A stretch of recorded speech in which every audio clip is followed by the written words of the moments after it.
Hello, class. How are you doing today? This will be our lecture on the next chapter, which is going to be chapter 9 in your textbook. Please hold on while I make sure I get the screen up and running for you.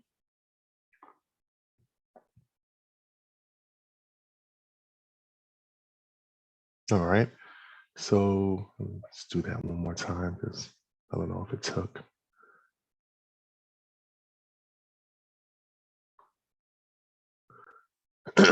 All right. So you should be seeing my screen with my PowerPoint.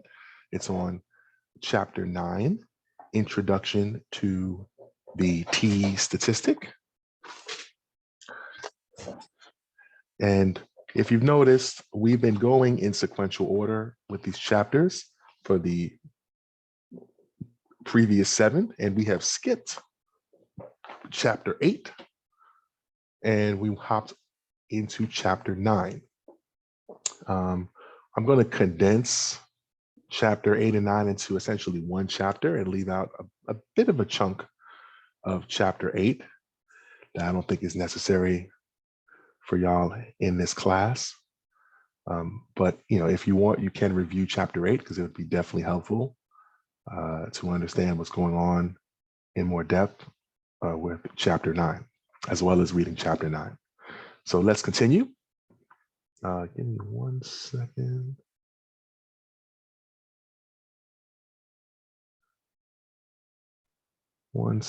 Okay, well.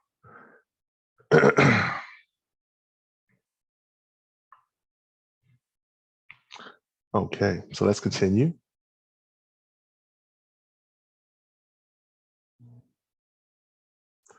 So in order to be successful, what we're trying to learn in this particular chapter is when to use the T statistic, right? When to perform hypothesis tests with T statistics, and how to do measures of effect size like Cohen's d, percentage of variance accounted for, and a confidence interval. In order to be successful in this chapter, you're going to need to be comfortable with sample standard deviation, which you learned in chapter 4, and standard error, which you learned in chapter 7. So let's start talking about the logic of what is called hypothesis testing. So hypothesis testing is one of the most commonly used inferential procedures, right? Inferential statistics.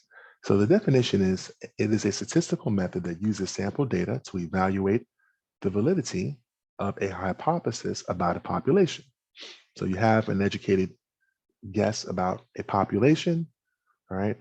You're going to do some kind of study, and in the study, you're going to conduct some kind of statistical analysis and see if that hypothesis is valid or not. That is the nature of hypothesis testing.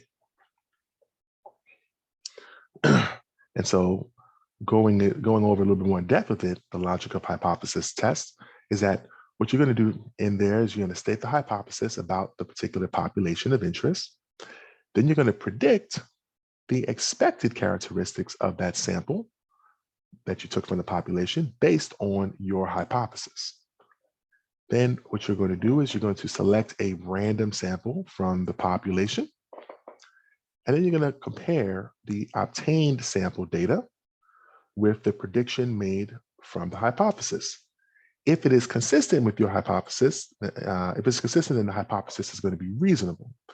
If it is not consistent or discrepant, then the hypothesis that you made is going to be rejected.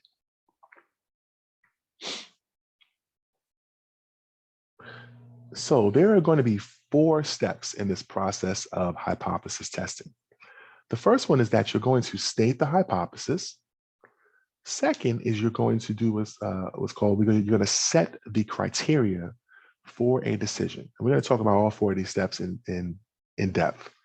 The third is you're going to collect data, from your research study, and then you're going to compute sample statistics. Step 4, you're going to make a decision.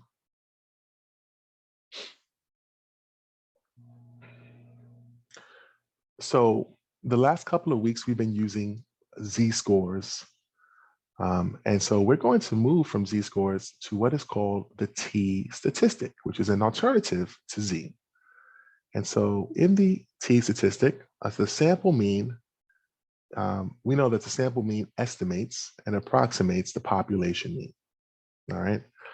We know that from chapter 7. We also learned in chapter 7 about the standard error, right? Standard error describes how much difference is reasonable to expect between the mean, the sample mean, and the population mean. And that standard error could be computed in a couple of different ways. And two of them are right here, right? And we talked about that last lecture, so I won't belabor this point. But these are equivalent. All right, they'll give you the same answer, in a statistical test. So let's introduce this t-statistic. So the t-statistic is going to be an alternative for a z-score, right? It's better to talk about the t-statistic as an approximation of z-scores. Remember, z-scores were from a normal distribution, and you use a unit normal table to get z-scores. And this is when you're dealing with, a population distribution, right? And so in the t-statistic, the estimated standard error, abbreviated as this, with a lowercase s and a subscript of an italicized m. So the estimated standard error is used in place of the real standard error when the value of the standard error, the population standard error, is unknown, right? So normally in studies, we don't know what the population parameters are, things like the standard population standard deviation or the population mean. We're going to use the t-statistic when we don't know the value of the standard error. Instead, we're going to replace it with the estimated standard error.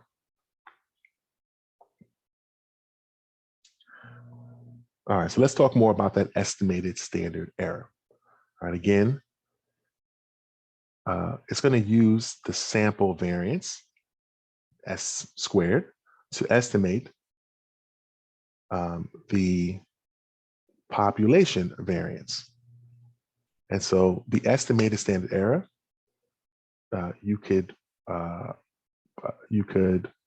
solve for that using two different equations. Either you can use the standard deviation divided by the square root, the sample standard deviation, I should say, divided by the square root of the sample size, or you could take the square root of the sample variance divided by the sample size. Both are equivalent. And so again, the estimated standard error is used as an estimate of the real standard error when the value of the standard error is unknown.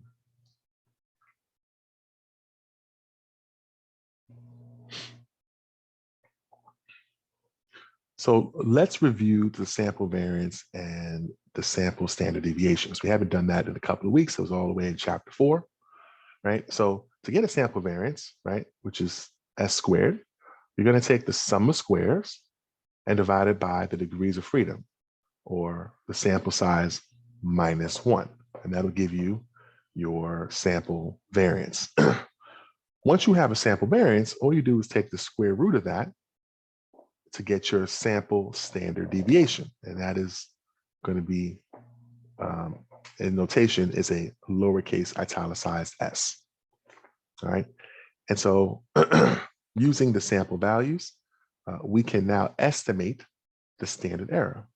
So recall from the previous chapters, right, that the value of the standard error could be computed using either the standard deviation or the variance. So now what we're going to do is estimate the standard error by simply substituting the sample variance or sample standard deviation in place of the unknown population value. So instead, we're going to replace these two, right? We're going to replace these two with this or this. And so that would become, because we're not using population parameters, we're using the sample statistics, it's going to be called an estimated standard error. All right. And the symbol of the estimated standard error of M is lowercase s with an italicized M. All right. Indicating that the estimated value is computed from sample data rather than the actual population parameter. All right. So this is an example for the sample variance, right? Let's say our sample size equals 6 and our sum of squares equals 270. If we needed to calculate the sample variance, right, it's going to be 270 divided by n minus 1, which equals 5. So it's 270 divided by 5, right? Which gives you, let's see, 270 divided by 5.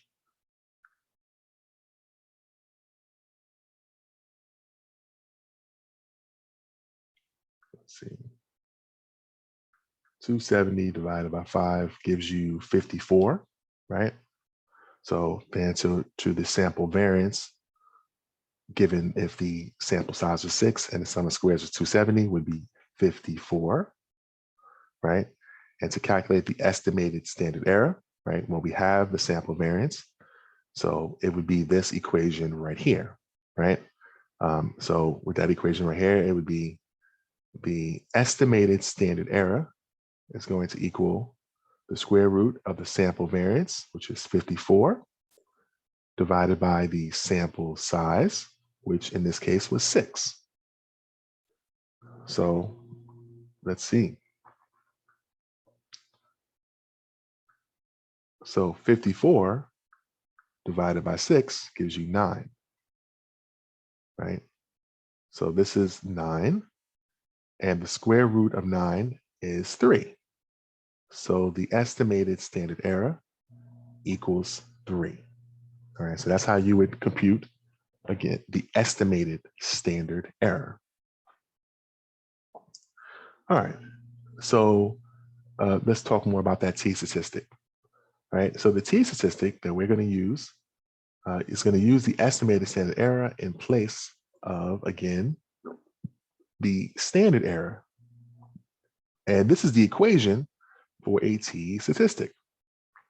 It's the sample mean minus the population mean divided by the estimated standard error. And again, the t statistic is used to test hypothesis about an unknown population mean when the value of the standard deviation is also unknown.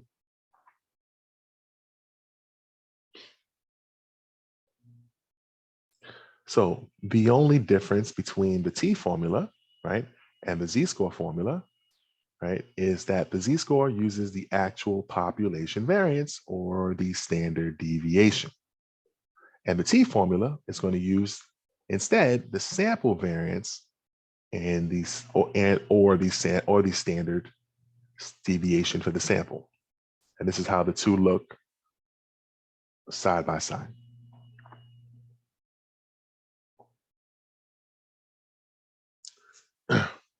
All right, so let's talk about the degrees of freedom. All right, that's a quick review. So the computation of the sample variance, right, is going to require the computation of the sample mean first. And only n minus 1, or the sample size minus 1 scores in a sample are independent. And the researchers are going to call that the sample size minus 1 the degrees of freedom. All right. And so the degrees of freedom is noted as, and that's a lowercase italicized d and f, and it equals the sample size minus 1. So, and this is because a sample mean is going to vary from one sample to another. So you must first compute the sample mean before you can begin to compute deviations. However, when you calculate the value of the sample mean, right, it's going to place a restriction on the variability of the scores in the sample. And so as the degrees of freedom of a sample increase, right, the better the sample variance is going to represent the population variance. And the better the t-statistic is going to approximate the z-score. So let's do a degrees of freedom example. So let's say my sample size is 18, right? So the degrees of freedom is going to be n minus 1, which is 17. If my sample size was 28, my degrees of freedom are going to be n, the sample size, minus 1, which is going to be 27. All right. And in reverse, if I had a degrees of freedom, let's say my degrees of freedom is 29, and I ask what was my sample size? Well, the sample size was going to be the degrees of freedom plus 1. So plus 1. So the sample size was 30. All right. So that's the degrees of freedom for this particular statistical test. All right, so let's talk about what is called the t-distribution, right? Before we were using the unit normal table, and we're using what's called the normal distribution. So the t-distribution is going to be a family of distributions. And the family is composed of, for each value of degrees of freedom. So as the degrees of freedom change, right, meaning as the sample sizes get smaller and larger, you have different families of t-distributions. And the t-distributions are going to approximate the shape of a normal distribution. However, it tends to be flatter than the normal distribution, and it's also more spread out than the normal distribution. And it has more variability. In this case, it has fatter tails are going to be in the t-distribution. And in order to understand the t-distribution, we are going to use the table of values of t in place of the unit normal table for hypothesis tests. Let's take a look at what that looks like. So let's see, I'll stop the share.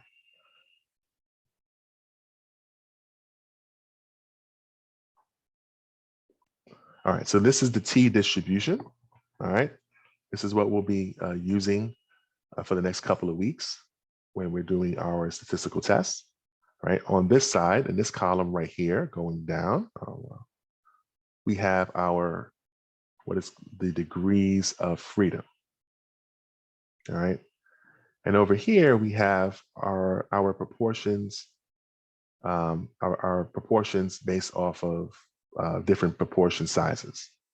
All right, and so the idea is that we would just locate the degrees of freedom that correspond with the proportion that we are looking for and find what is called our critical value. And we're going to talk more about that in the next couple of slides.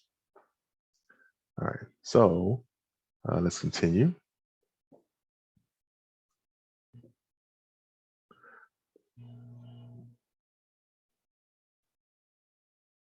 So this is a distribution of the t-statistic. So here is a normal distribution, right? This one at the top. And that's for when we're using, z-scores, right? However, if we're using a t-distribution, right, it's going to be flatter, right, and wider with fatter tails. All right, so the tails are a little bit fatter and it's a little bit flatter than the normal distribution. But it begins to approximate the normal distribution as the degrees of freedom go up. So here's the degrees of freedom is 5. It's more flat than a t-distribution with the degrees of freedom of 20, right? So the distribution of the t-statistic for different values or degrees of freedom are compared to a normal z-score distribution. Like the normal distribution, t-distributions are bell-shaped, and they're going to be symmetrical, and they also have a mean of 0, right? However, t-distributions are more variable because the sample variance is going to vary. So that is the t-distribution, right? So in the z scores that we were using previously, the population variance and the sample size are the same for every sample. But however, when we're using the t-statistic, the bottom of the formula varies from one sample to another. Specifically, the sample variance changes from one sample to the next. So the estimated standard error also varies. So the z-score formula varies in the numerator, but both the numerator and the denominator in the t-statistic is going to vary. All right, this is dictated by the flatter and more spread out shape. The larger the value of the degrees of freedom, the more closely the t-distribution is going to approximate a normal distribution. All right. And so let's look at how to use this degrees of freedom a little more. So, for example, let's say we wanted to find the proportions, right, for the t-distribution with a degrees of freedom of 3, right? Right. So you begin by locating the degrees of freedom of 3 in the first column. So here's the degrees of freedom of 3. Then you're going to use the top rows of the table to identify a proportion in either one tail or two tails, right? So for example, to find the t-value that separates the 5% in the tail from the rest of the distribution, you're going to locate a proportion of 0.05, which that equals 5%. All right, in the one tail row at the top of the table. You should line up the 0.05 proportion in the top row with the degrees of freedom in the first column. So if we wanted to find out the proportion in one tail of our distribution and that proportion is 5%, that would be 0.05. With the degrees of freedom of 3, you line that up and you have that proportion is 2.353, right? And so because the t-distribution is symmetrical, right, 5% of the distribution is also located in the tail beyond t equals negative 2.352, all right? Finally, notice that a total of 10% is contained in the two tails beyond t equals plus or minus 2.353. So if we had a degrees of freedom, right, of 3, and the proportion that we wanted is in both tails combined, right, which would be 10% or 0.010, well, that is the same value as the proportion in the one tail. All right, when we're talking about tails, let me draw it out, right? This is our distribution, t-distribution, right? This proportion in the one tail is just talking about one of these two tails, right? Just one of these two tails. However, the proportion in the two tails is going to be talking about both of the tails simultaneously. So it's finding proportions for both of the tails when we talk about the two tails combined. When we talk about the proportion in one tails, so we're talking about one tail, all right? So let's do some more of this, right? So let's say my sample size is 6, right?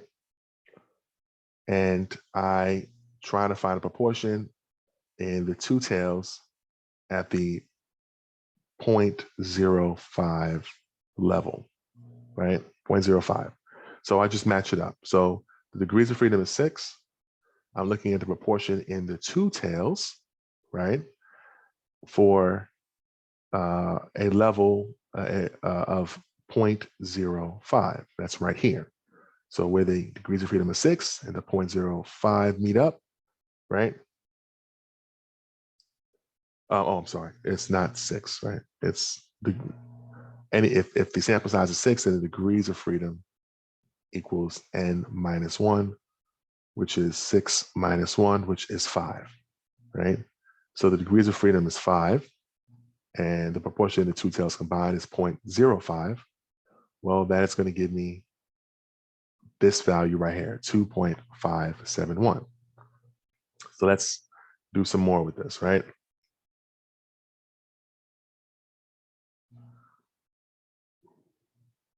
So let's say now my sample size is 12, and I'm still looking for, in the proportion of the two tails combined, a value, the proportion of 5% or 0.05, right? Oh, well, we can't see that on this particular screen, but let's go to the other screen, right? So if my sample size is 12, then my degrees of freedom is 12 minus 1, which is 11, right? So that's right here. And if I'm looking at the proportion in the two tails combined, I'm going to line up where the 0.05 is, right, with 11. And so let's see. All right, so that's going to give me 2.201. All right. And so that's how you would use this T distribution. So you need to know the degrees of freedom, and you need to know if we're looking for a proportion in one of the tails or in both of the tails, and what is the size of that proportion.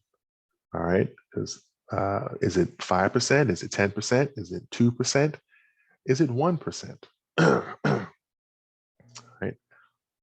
Okay. So caution when using the T distribution, right? So the T distribution table printed in this textbook, right, has been abridged and does not include entries for every possible degrees of freedom value. For example, the table lists T values for degrees of freedom of 40 and for degrees of freedom of 60, but does not list any entries for degrees of freedom values between 40 and 60. Occasionally, you're going to encounter a situation in which your T statistic has a degrees of freedom value that is not listed in the table. In these situations, you should look up the critical, what's called the critical T value, all right, and use the next smallest value for the degrees of freedom. If, for example, you have a degrees of freedom of 53 not listed, you look up the critical T value for the degrees of freedom of 40, right? If your sample T statistic is greater than the value listed, you can be certain that the data are in what's called the critical region, and you can confidently reject the null hypothesis, all right? So we're going to talk more about that coming up. Let's continue.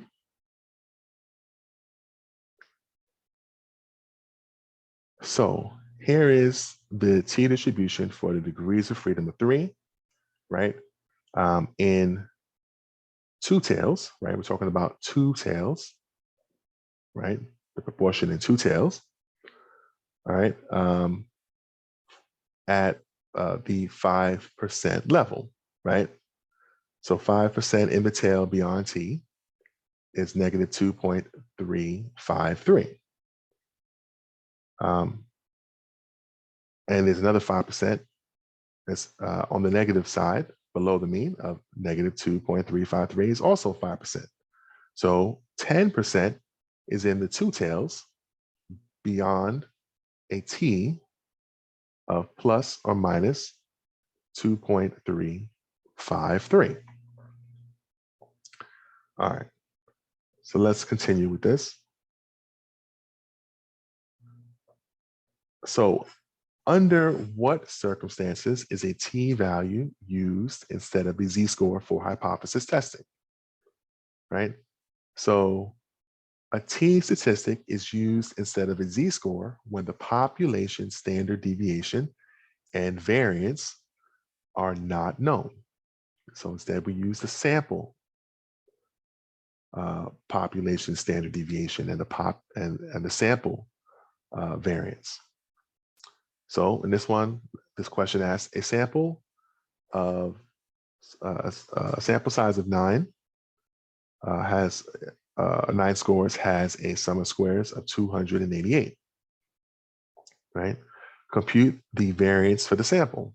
Well, we know that the sample variance, or S squared, equals 288, right? Or the sum of squares over the sample size minus 1, which is, in this case, it's going to be 9 minus 1. So 288 over 8 is going to give us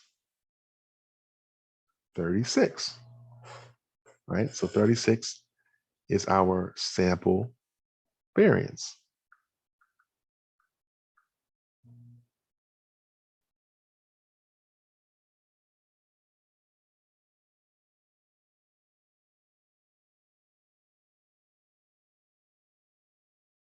I'm sorry. Give me a second. I'm having some computer issues.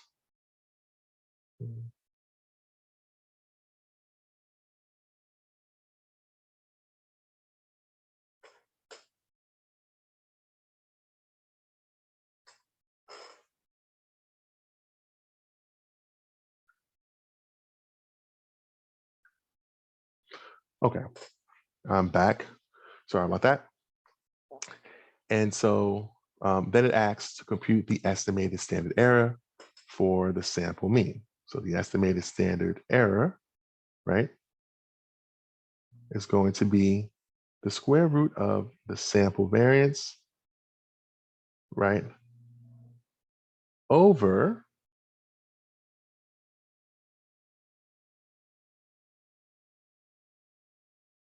the sample size, right? And so in this one, that would be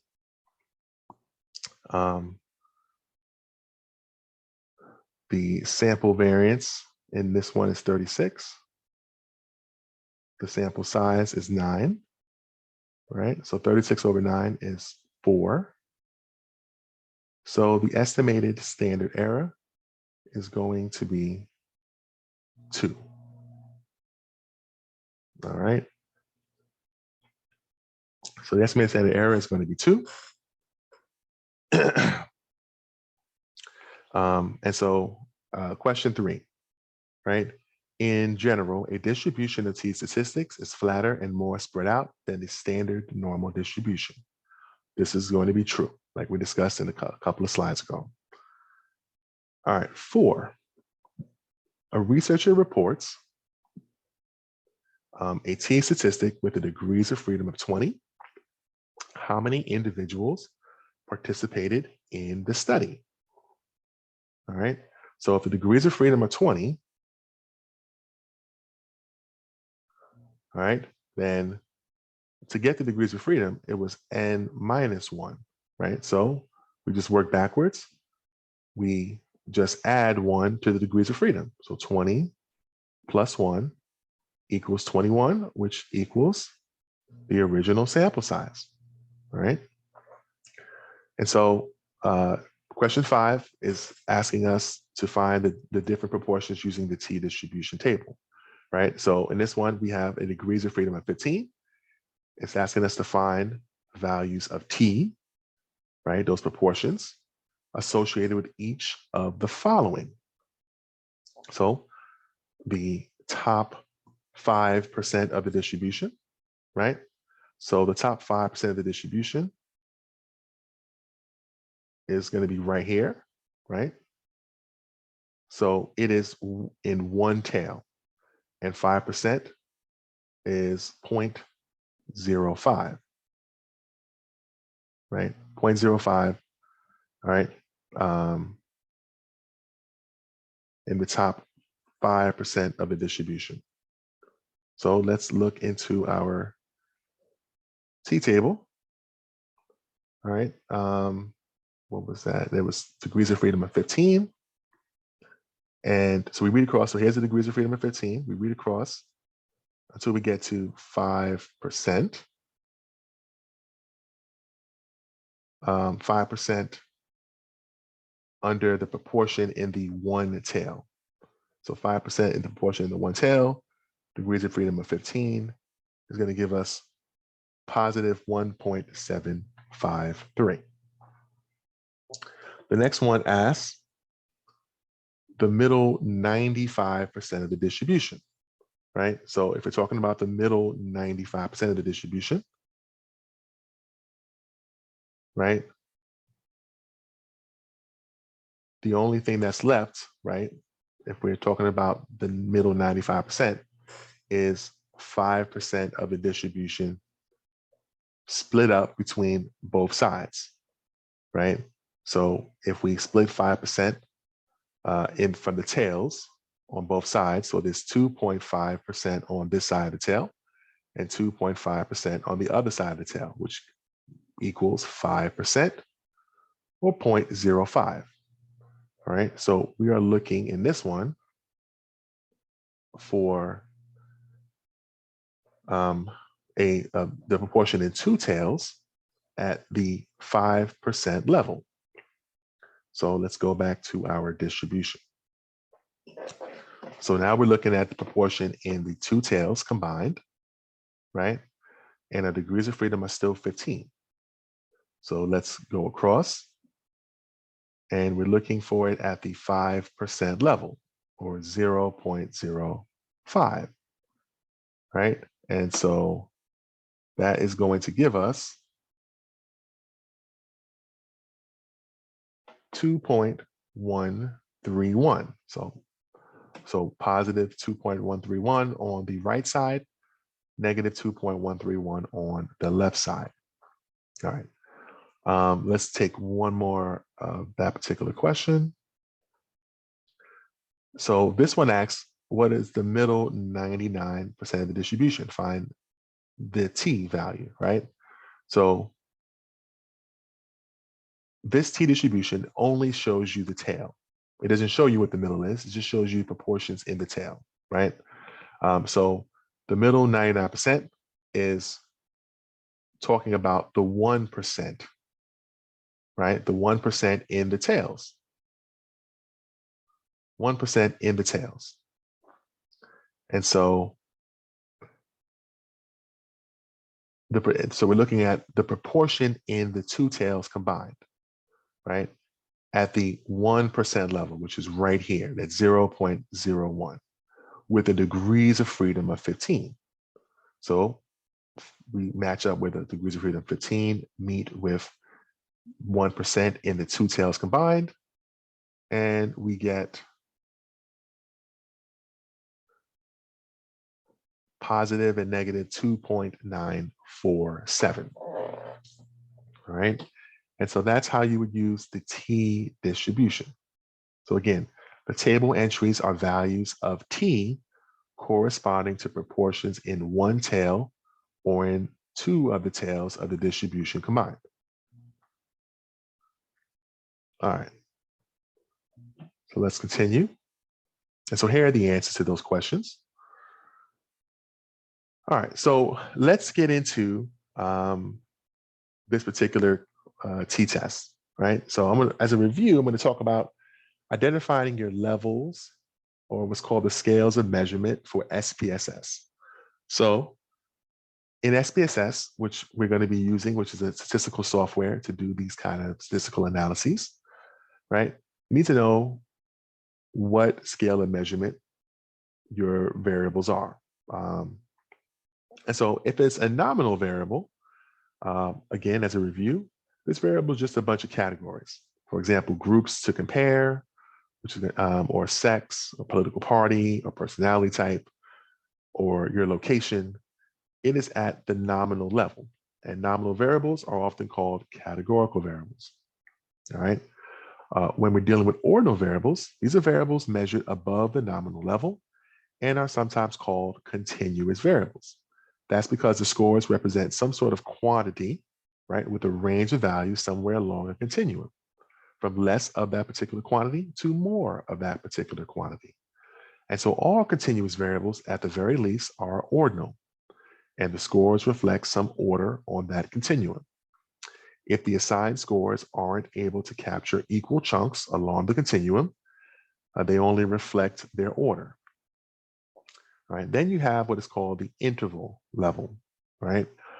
And these are going to be continuous variables that not only are going to reflect some kind of order, but have scores assigned in a way that there is distance between any two adjacent scores, and that space represents an equal amount of the variable.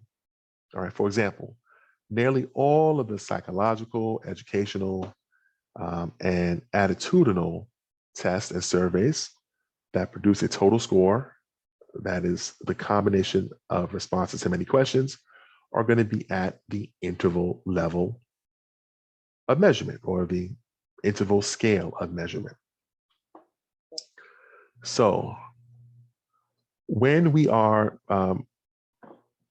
looking at the wording of statistical studies, right, we want to identify what's kind of going on and when and why and how we're using a particular statistical test.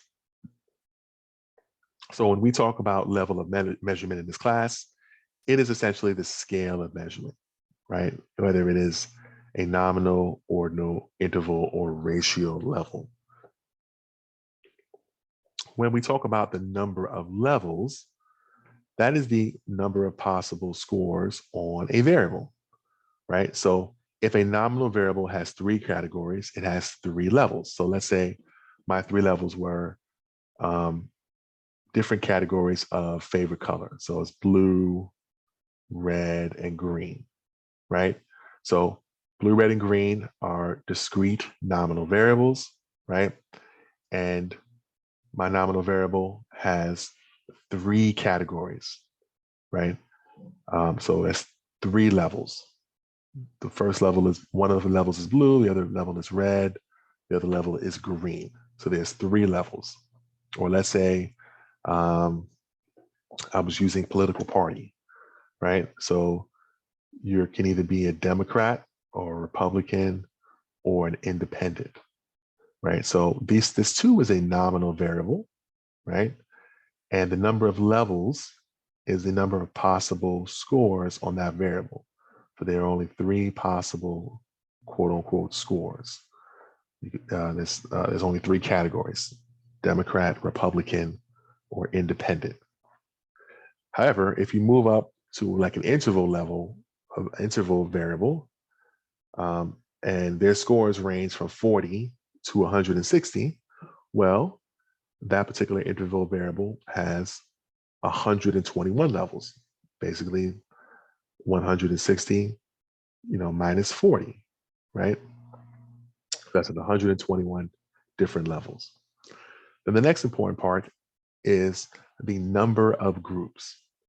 So when we're talking about statistical studies, a group means a group of participants that provided scores for analysis, right? And then we have the measurement occasions, right? How many times did we measure or observe that group or groups, all right? So those are the overall wordings of statistical studies. And so the statistical test that we're going to learn how to do for this lecture is called two names. You can see it called the one sample t-test or the single sample t-test. And so this is the breakdown of it. So, right, so are there any independent variables in this test? No, there are 0. So there's no level of measurement for the independent variables. There's no number of levels, and there is only one group of participants. One group of participants in this particular study. But we do have a dependent variable, right? So there's one dependent variable, and that dependent variable is on an interval level of measurement or an interval scale of measurement. Well, how many levels does that interval variable have? Well, it has many, all right? It has lots and lots of levels, all right? How many times are we going to measure this group? We're going to measure the group once, all right? And that's when we're doing a single sample t-test. All right. So the research design of a one sample t-test, right? Or a single sample t-test. So as the name suggests, it's going to work when you have a single group of people or things, and you're wondering whether they are different in some way from some hypothesized population. The dependent variable here, again, is at the interval level. So the statistical decision is based on whether the sample mean is close enough to the theoretical population mean that any difference seen in the sample probably occurred by chance. And so that's when you're using a one sample t-test. And we're gonna talk about it from different perspectives. Another way to look at this is the one sample t-test can be used as part of a robust sampling strategy. All right. After all, if the results from the sample are to be generalized to the population, it is important that the characteristics of the sample reflect those of the population the sample is drawn from, right? We want to make sure the sample is similar to the population that it came from. So in order to find that out, we do a one sample or a single sample t-test.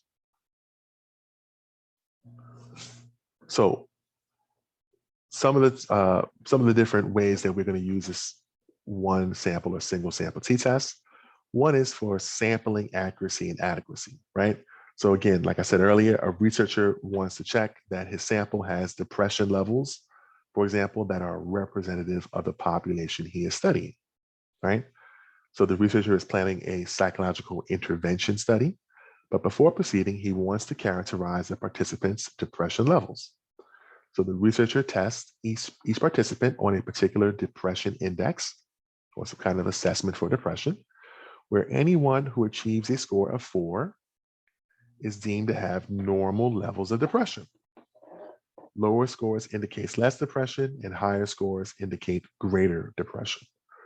And the researcher wants to know whether his sample has normal levels of depression, right?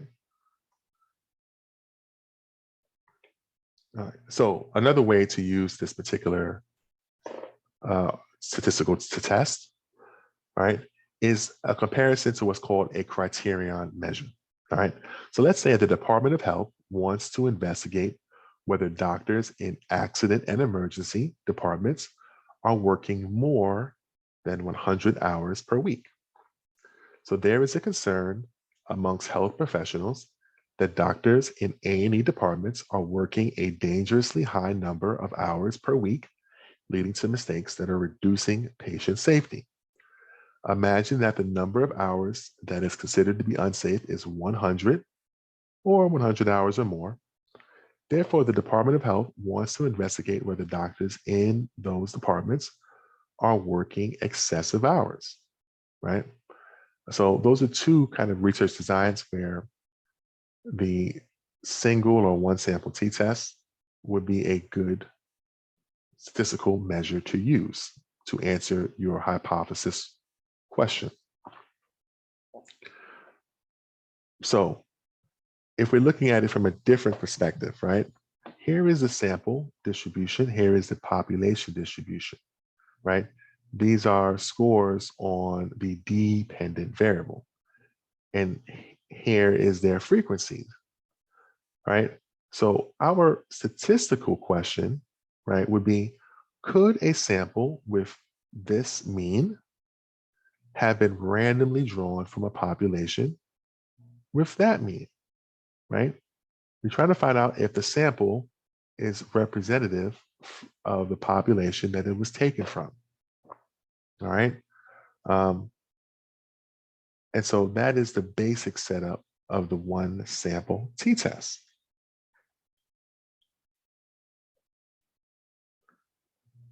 All right. Some other kind of way of looking at this, right?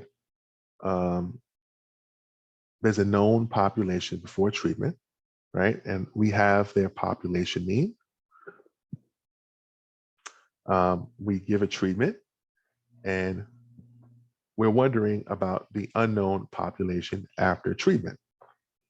So the basic research situation for using a t-statistic hypothesis test, it is assumed that the parameter of the population mean is known for the population before treatment. The purpose of the research study is to determine whether the treatment has an effect. Note that the population after treatment has unknown values for the mean and the variance. We will use a sample to test a hypothesis about the population mean.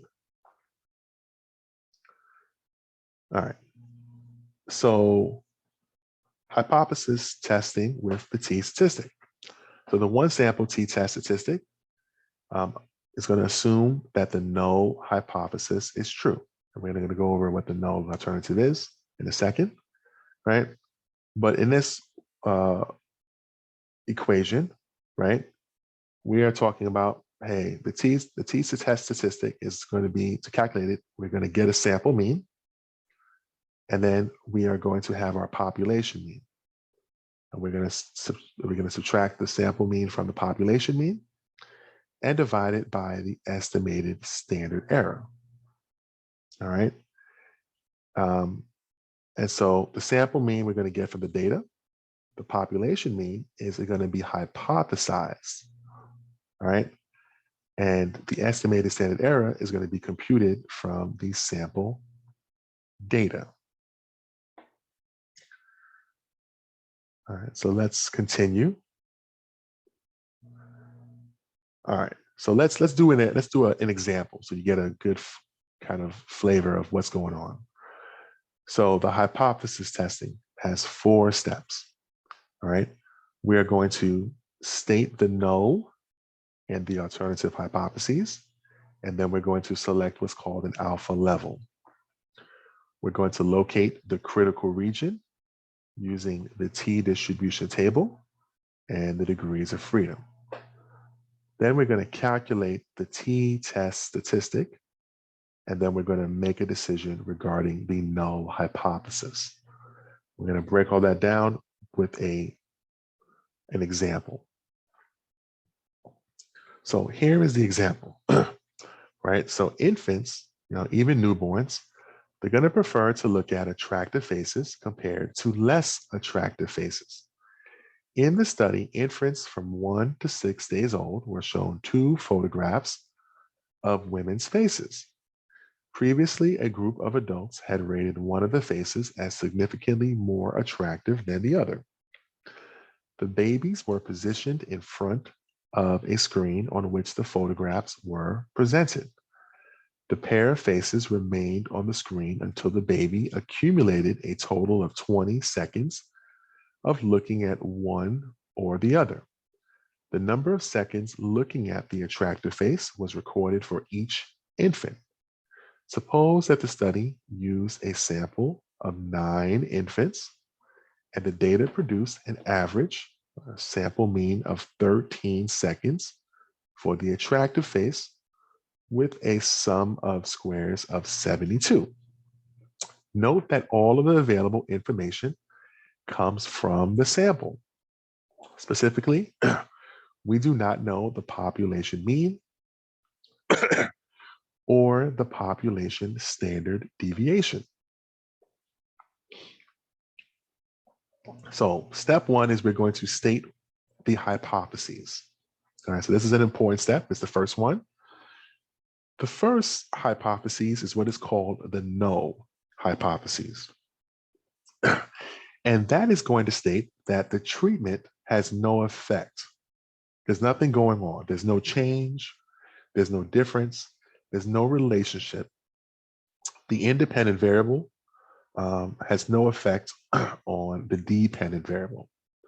All right, so for a one sample t-test, the null is, right, the mean of the dependent variable is equal to a number that you decided on before doing the experiment.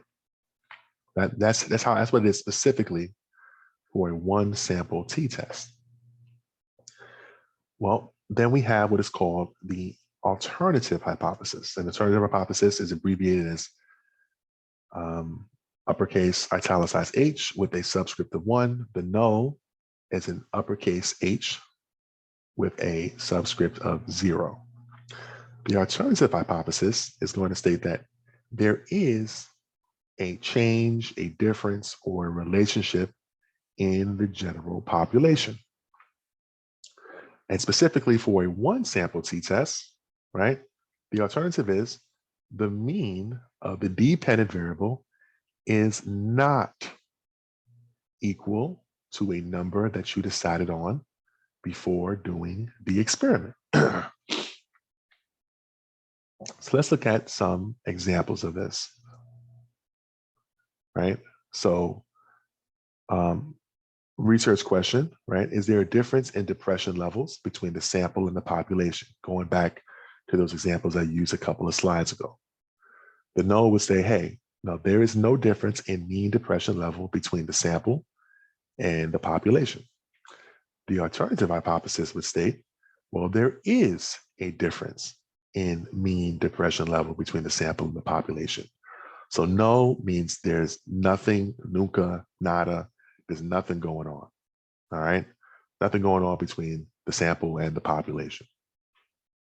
The treatment essentially doesn't work. The alternative is saying the treatment does work, or there is some kind of effect, there is some kind of relationship, something's going on there, all right? So let's talk about the research, the second research question, right? Using the examples I used a couple of slides ago. So is there a difference in the number of hours doctors in A&E departments are working and the 100-hour safe limit set by the Department of Health? So the null hypothesis would be there is no difference in the mean number of hours that doctors in the A&E departments are working and the 100-hour safe limit set by the Department of Health. So again, there's no difference. Nothing is going on. The alternative hypothesis is that there is a difference in the mean number of hours doctors in the A&E departments are working and the 100-hour safe limit set by the Department of Health. So this one is saying there is a difference. Something is going on here, all right? Okay, so let's go back to that infant example, right? This is the example used in your textbook. So again, step one, you're going to state the hypotheses and select an alpha level. Although we have no information about the population of scores, it is possible to form a logical hypothesis about the value of the population mean, right? In this case, the null hypothesis states that the infants have no preference for either face. That is, they should average half of the 20 seconds looking at each of the two faces. In symbols, the null hypothesis would state that the population, the population of infants, right, they're going to spend 10 seconds, right, looking at either face, right? There's going to be no difference in the amount of time infants take in the 20 seconds allotted looking at either the attractive face or the unattractive face. Well, the alternative hypothesis is going to state the exact opposite of the null hypothesis. So remember, this is the null, right, HO, and this is the alternative. The null is going to state that there is a difference and one of the faces is preferred over the other, all right? If we were doing a directional one-tailed test, which I'm going to go over in a little bit, we would specify which of the two faces is preferred. But initially, we're going to do what's called a non-directional hypothesis test. And this is going to be expressed as follows, right? Um, the time, essentially the time spent by the infants looking at the attractive faces does not equal 10 seconds, which means that, hey, the infants are going to look at one face more than the other, all right? And so then we're going to set the level of significance. And that is going to be this little fancy A right here is called our alpha level. And it is set at 0.05 for 2 tails. So let's go more into that part. Let's see.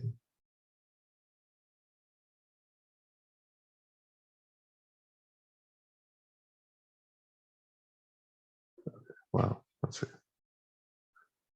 All right, so step 2 is set the decision criterion, right? So the distribution of sample outcomes is divided into 2 parts.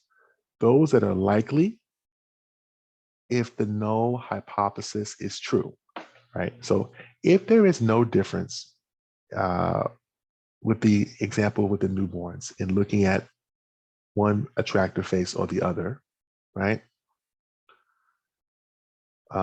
Then the null is true, right? The null is true. Those that are very unlikely make up the other part of the distribution if the null is true. And those are very unlikely. So let's draw a distribution, right? Here's our mean, right? This is the population of newborn infants, right? The distribution is separated by samples that are likely to occur if the null is true. So if there's no preference for infants looking at faces, well, then the null is true, and these are where all these samples kind of lie. But the samples that are very unlikely to occur if the null is true are what we consider extreme samples, and those would be in the tails, right? The alpha level, also called the significance level, is a probability value. And that's going to be used to define what we consider to be very unlikely outcomes. The critical regions, those are going to consist of the extreme sample outcomes that are very unlikely.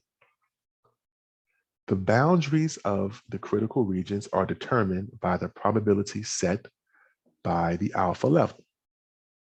All right. So by convention, commonly used alpha levels, right? This alpha level is going to be 0.05, right? Which is 5%. Or it's going to be an alpha level of 0.01, which is 1%. Or we use an alpha level of 0.001, which is 0.1%. So for example, with an alpha level of 0.05, we separate the most unlikely 5% of the sample means, the extreme values, from the most likely 95% of the sample means. All right. The extremely unlikely values are defined by, again, the alpha level. They make up what is called the critical region. So these extreme values in the tails of the distribution are going to define outcomes that are not consistent with the null hypothesis. They are very unlikely to occur if the null hypothesis is true. So if nothing is going on, it is more likely for us to have gotten a sample that's somewhere in here. But instead, we got a sample that was extreme and somewhere in there, right?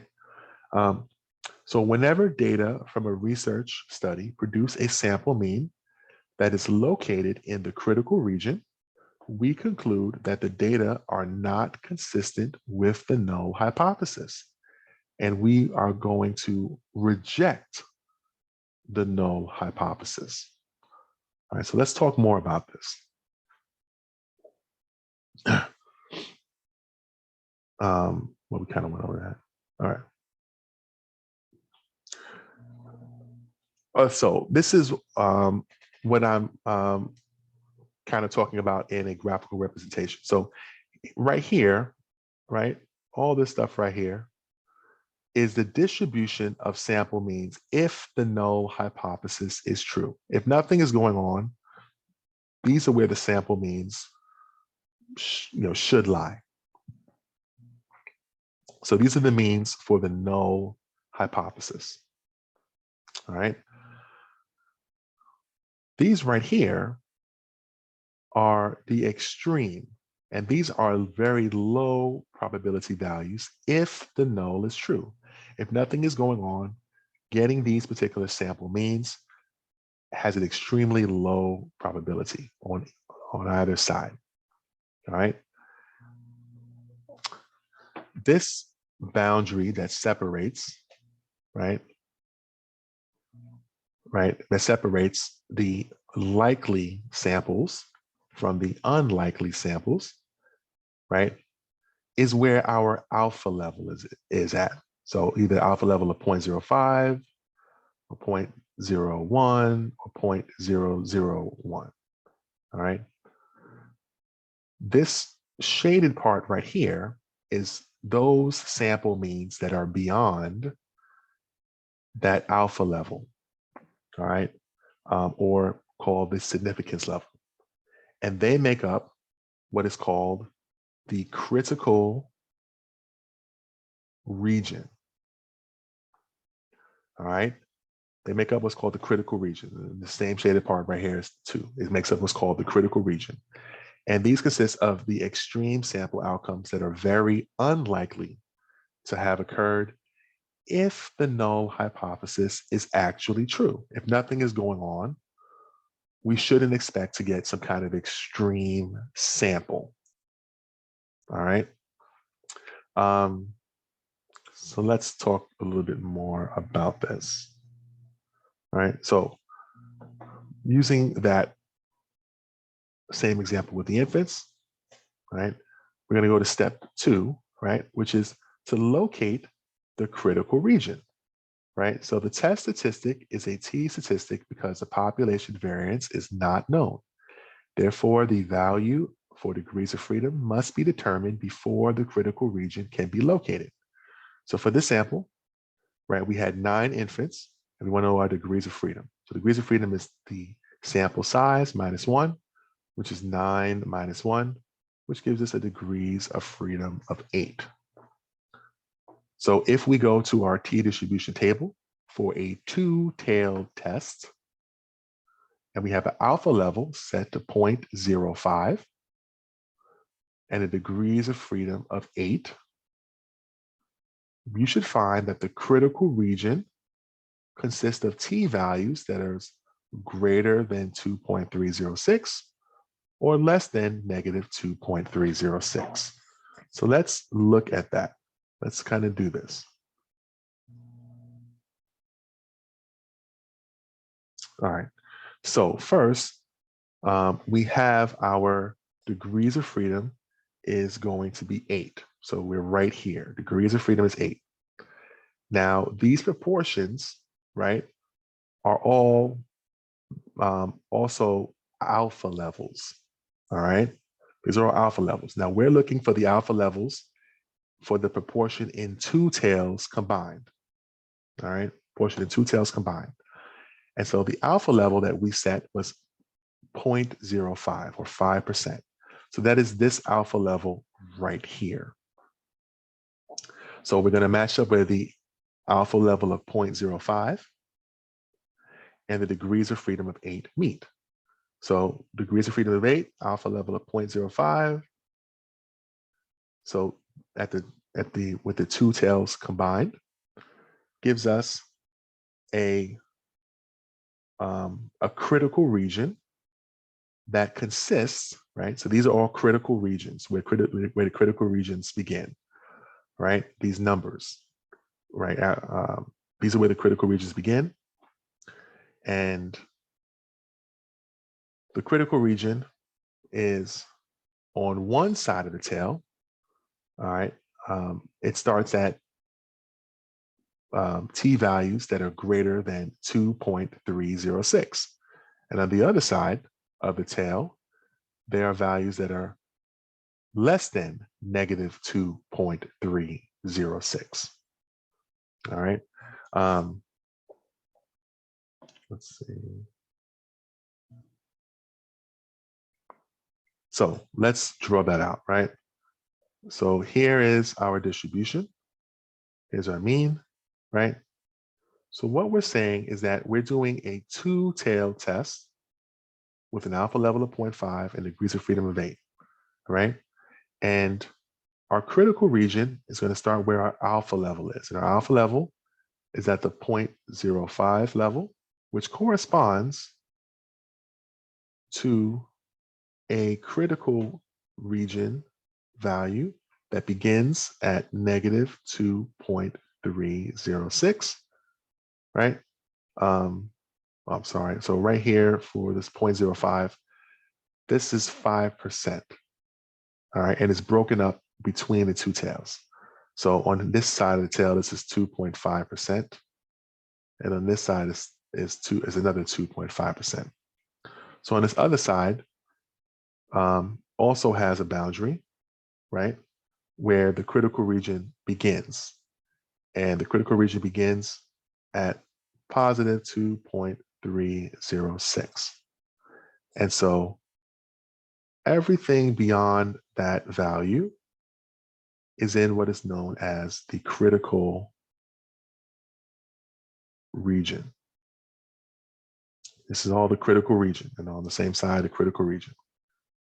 So when we do our hypothesis test, if we have a value that is beyond this critical region, so either if it is less than negative 2.306 or greater than 2.306, we are going to reject the null hypothesis, meaning that there is something going on with the data. The treatment works, the effect works, the program works, the sample is, different from the population, etc. All right, so let's continue. So the third step in this is that we are going to collect data.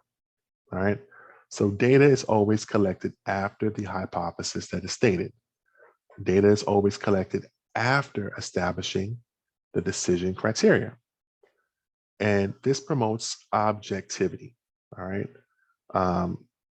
So you do that before you run the analysis. So let's do this, this newborn infant example, right? So we're going to, in step 3, calculate the test statistic. So the t statistic typically requires much more computation than is necessary for a z-score. Therefore, we're going to recommend that you divide the calculations into a 3-stage process. First, calculate the sample variance.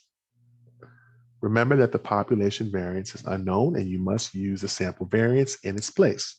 This is why we're using a t-statistic instead of a z-score. So we are going to calculate our sample variance, which is going to be the sum of squares divided by the degrees of freedom. So that's 72 over 8, which gives us 9. So sample variance is 9. Next, we're going to use the sample variance and the sample size to compute the estimated standard error.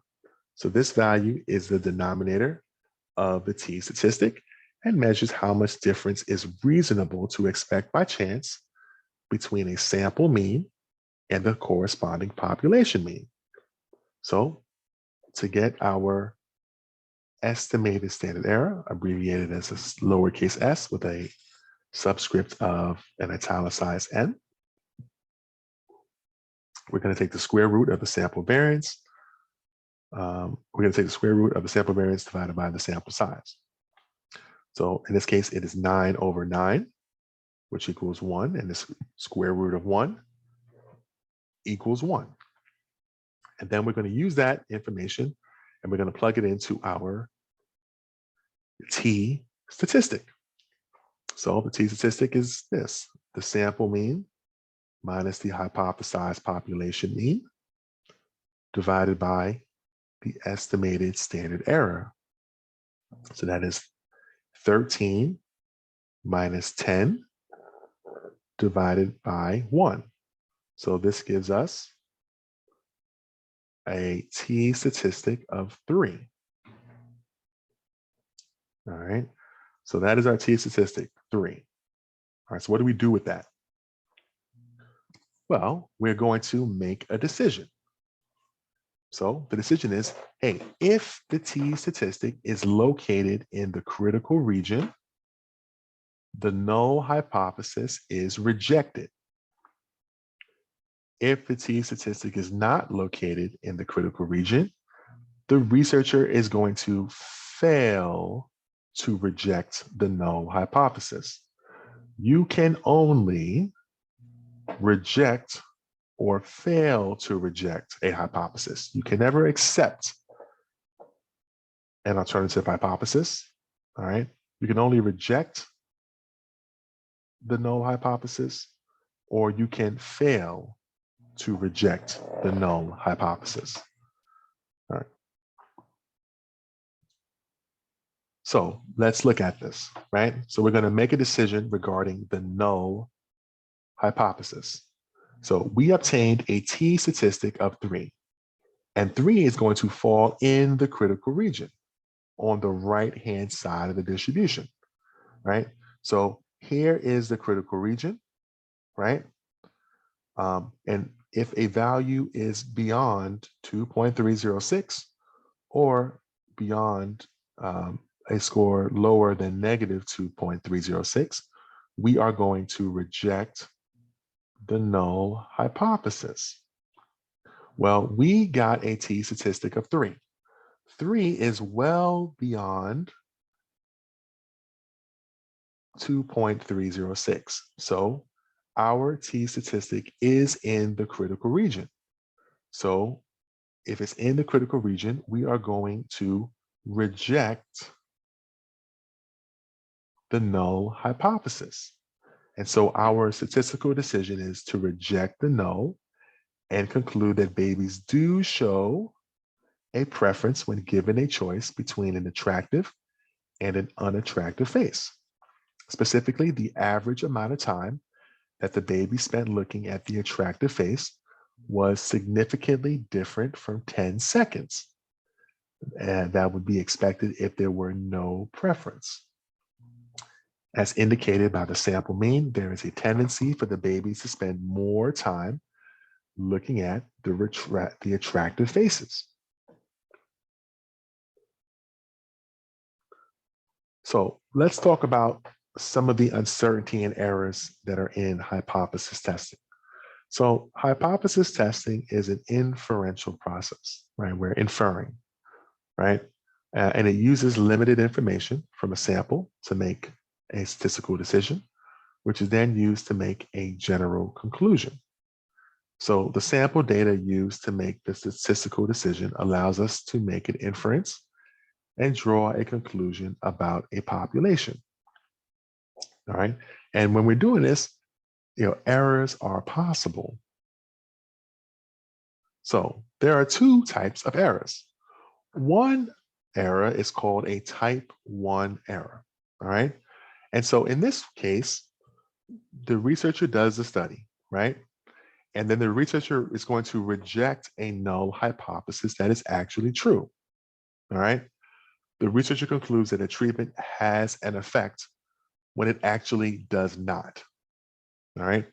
All right. And so the alpha level that we chose as the researcher is the probability that a test will lead to a type 1 error.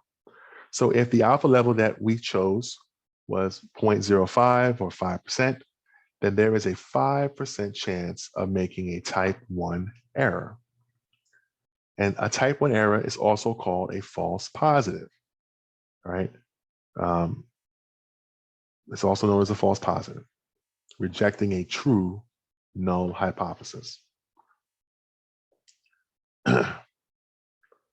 So we also have what is called a type 2 error.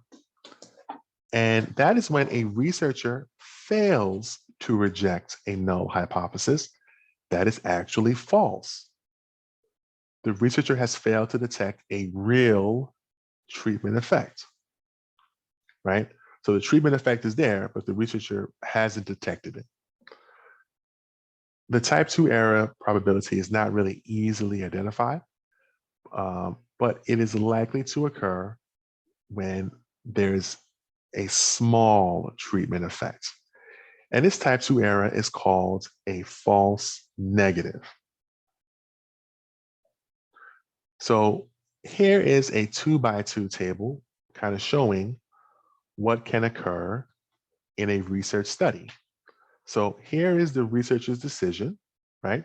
They can either reject the null hypothesis, meaning that nothing is going on, right, in the study, or they can fail to reject the null hypothesis, meaning that, either they can reject the null hypothesis, meaning that there is something going on in the study, or they can fail to reject the null hypothesis, meaning that there is nothing going on in the study.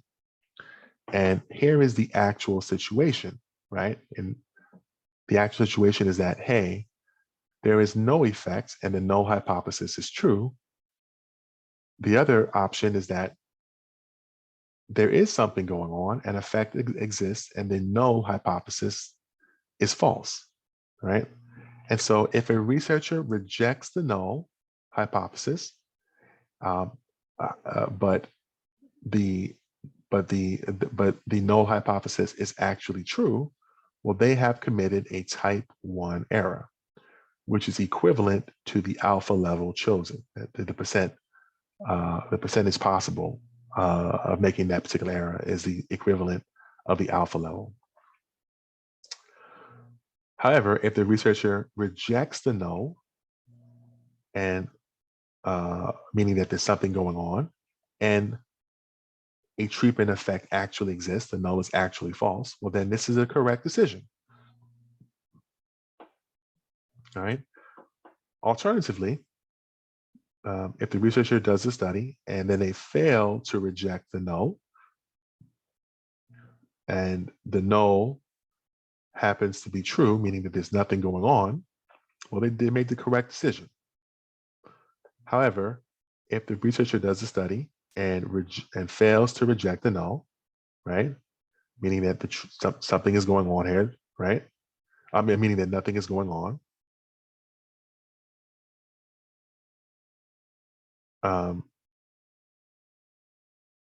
Then and the null hypothesis is actually false, right?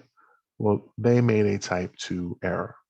All right, and this is identified as a fancy looking B for what's called beta. All right, so a better way to kind of go about this, explaining these two differences, is through this picture. All right, so type 1 and type 2 errors. All right, so a type 1 error is the doctor's telling this old male, right, that you're pregnant. So they gave him a pregnancy test and it said, hey, you're pregnant. Well, obviously, a male cannot get pregnant, all right? A biological male can't get pregnant. So this would be a type 1 error, all right? It's a false positive, all right? Saying you have something when you really don't. You're saying something is there when it's really not. The other side of this is that there is a biological female, right? And she was given a pregnancy test, and the doctor's telling her, well, hey, you are not pregnant, when she obviously is pregnant. All right, this is a false negative, telling somebody that they don't have something when they actually do have it. All right. So that's the difference between a false positive and a false negative.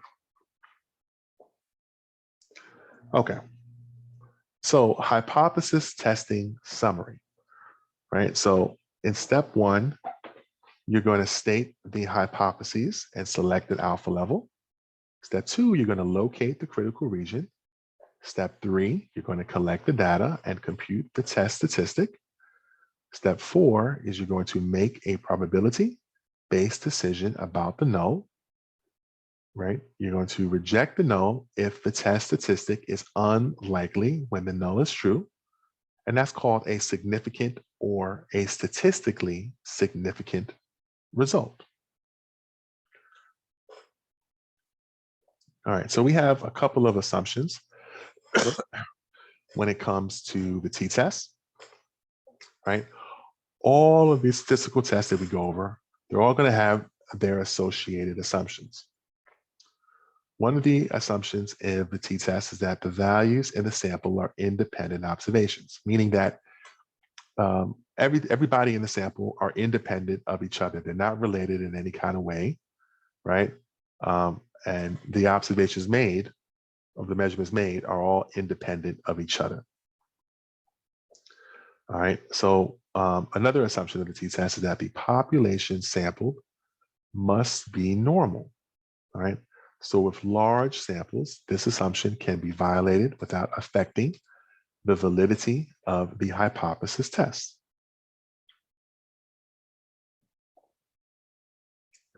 All right, so the influence of sample size and sample variance.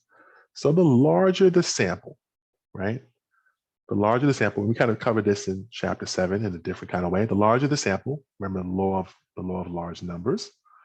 The larger the sample, the smaller the error, right? The smaller the estimated standard error, and the bigger the t statistic. And therefore, you are more likely to produce significant results. All right. So if you wanted to find a significant result to any research study, meaning that the treatment has some kind of effect, all you need to do, unfortunately, is to get a large, it's really, really, really, really large sample, and you'll find significant results. All right. But we'll talk about the problem with that in a couple of slides.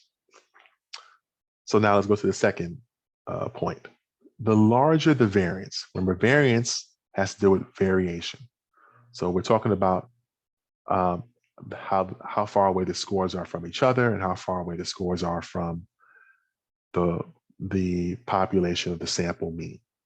If the scores are really far away from the mean and from each other, then there is a large variance. And the larger the variance, the larger the error, the larger the estimated standard error of the mean. And with a large standard error, you are less likely to obtain a significant treatment effect. All right, less likely.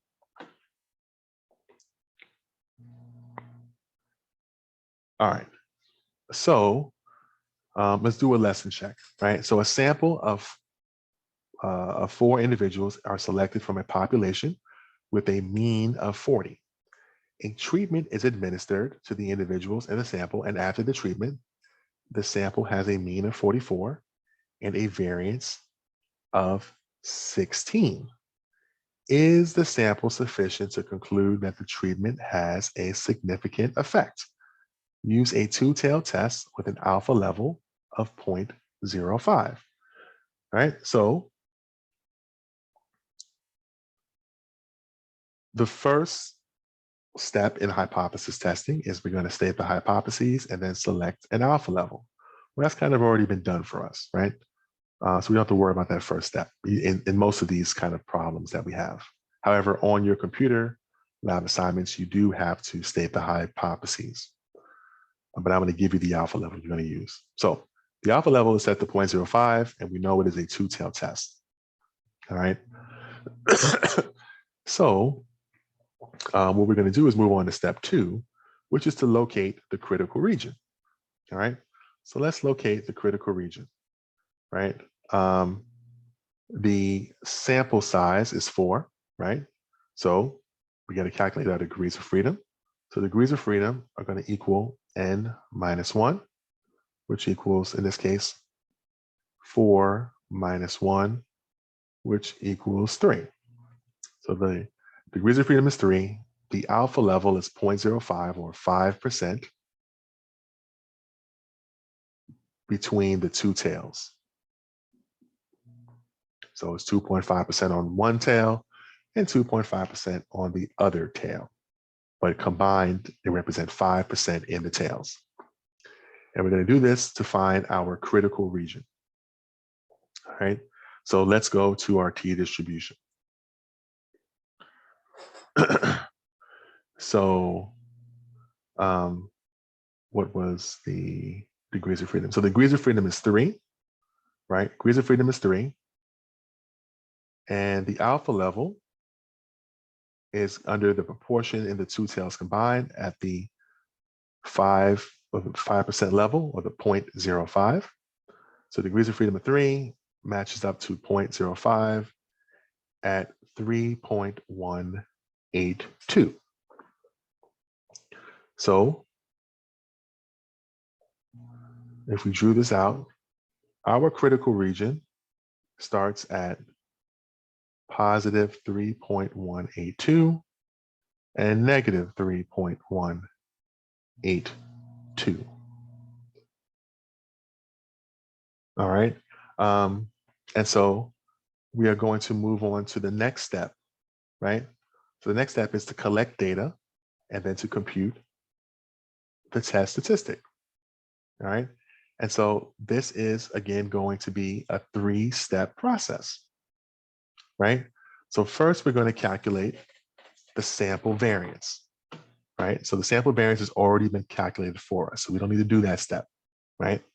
So the second step is we are going to use the sample variance and the sample size to compute the estimated standard error, all right? So the estimated standard error, all right, is abbreviated as lowercase s with an italicized subscript m, and that's going to equal the square root of the sample variance divided by the sample size.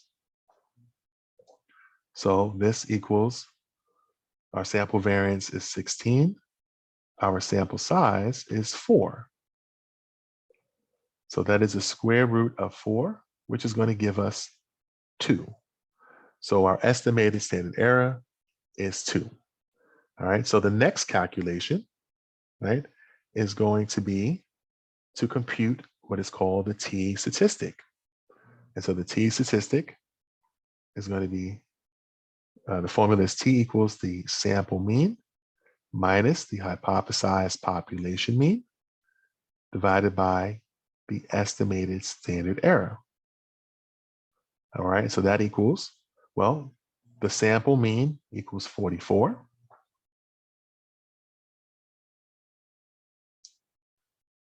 And the hypothesized population mean is 40. And our estimated standard error is 2. So that's 4 over 2, which equals 2. All right. And so our next step, right, is going to be to make a probability-based decision about the null. We're going to reject the null if the test statistic is unlikely when the null is true. All right. And that's called a significant or statistically significant result. So our t statistic is 2. We're going to evaluate if 2 is greater than 3.82 or less than negative 3.182. It is neither. The 2 is in this region right here, which are very likely values if the null hypothesis is indeed true. All right, so in this case, we have 2 options. Either we are going to reject the null hypothesis, or we are going to fail to reject the null hypothesis. We reject the null hypothesis if our t statistic is in the critical region. Well, it is not. It is not in the critical region. So we are going to fail to reject the null hypothesis. So we're going to fail to reject the null hypothesis. All right. So what we're saying is that, hey, the treatment doesn't work, right? There's no difference. There's nothing going on here. All right, nothing going on here. All right, so let's say if all of the factors are held constant and the sample size is increased to 16. All right, so let's clear out all this stuff, right? Let's clear out all this mess right here. And let's do this with a sample size of 16. Give you another example.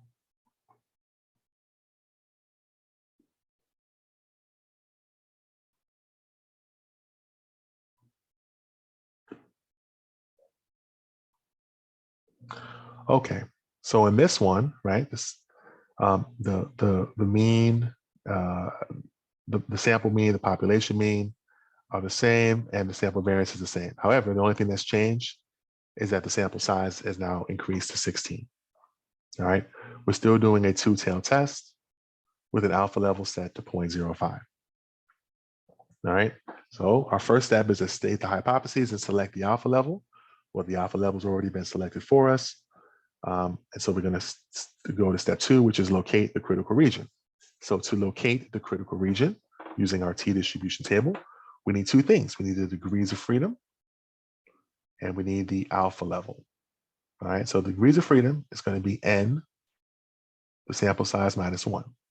So this is 16 minus 1, which equals 15. All right, so then we're going to go to our t-distribution table. All right, go to our t-distribution table, and we have a sample, we have a degrees of freedom of 15, and we are in the proportion in the 2 tails combined, right, for an alpha level of 0.05, this right here. All right, so we match up 15 with that 0.05, and we get 2.131.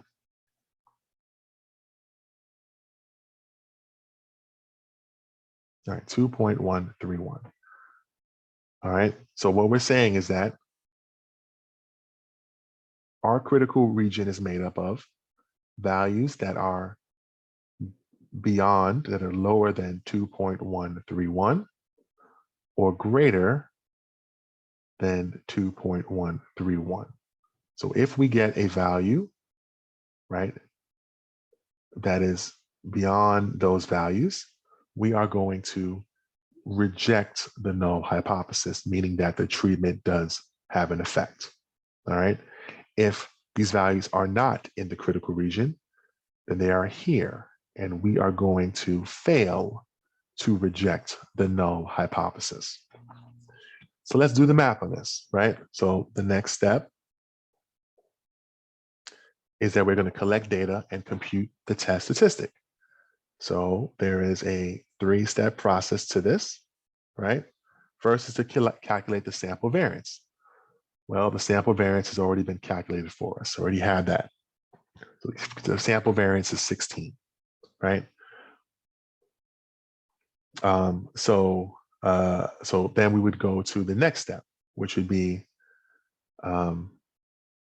calculating the estimated standard error. So the estimated standard error is this right here, and that is going to be the square root of the sample variance, which is 16, over the sample size, which is also 16. So 16 over 16 is 1. The square root of 1 is 1. So our estimated standard error is 1. The third step in this is to compute the t statistic for the sample data. So the t statistic is going to be the sample mean minus the hypothesized population mean divided by the estimated standard error of the mean. And that is going to give us, well, the sample mean is 44, the population mean is 40, and the estimated standard error of the mean is going to be 1. So that is 4 over 1, which equals 4. So our t statistic is 4. All right. So the next step in this, right?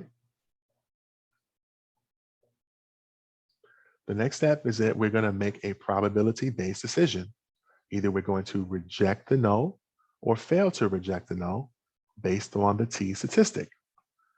Specifically, we're going to see, hey, is the t statistic either greater than 2.131 or less than negative 2.131? All right. Well, 4 is greater than 2.131. So this t statistic is in the critical region. And so we are going to reject the null hypothesis, meaning that the treatment has some kind of effect. The treatment works. All right. And so that is how you do this one sample or single sample t-test. All right. And here are the answers to this. All right. Okay, let's continue. I'll skip those. Okay. Holy snap.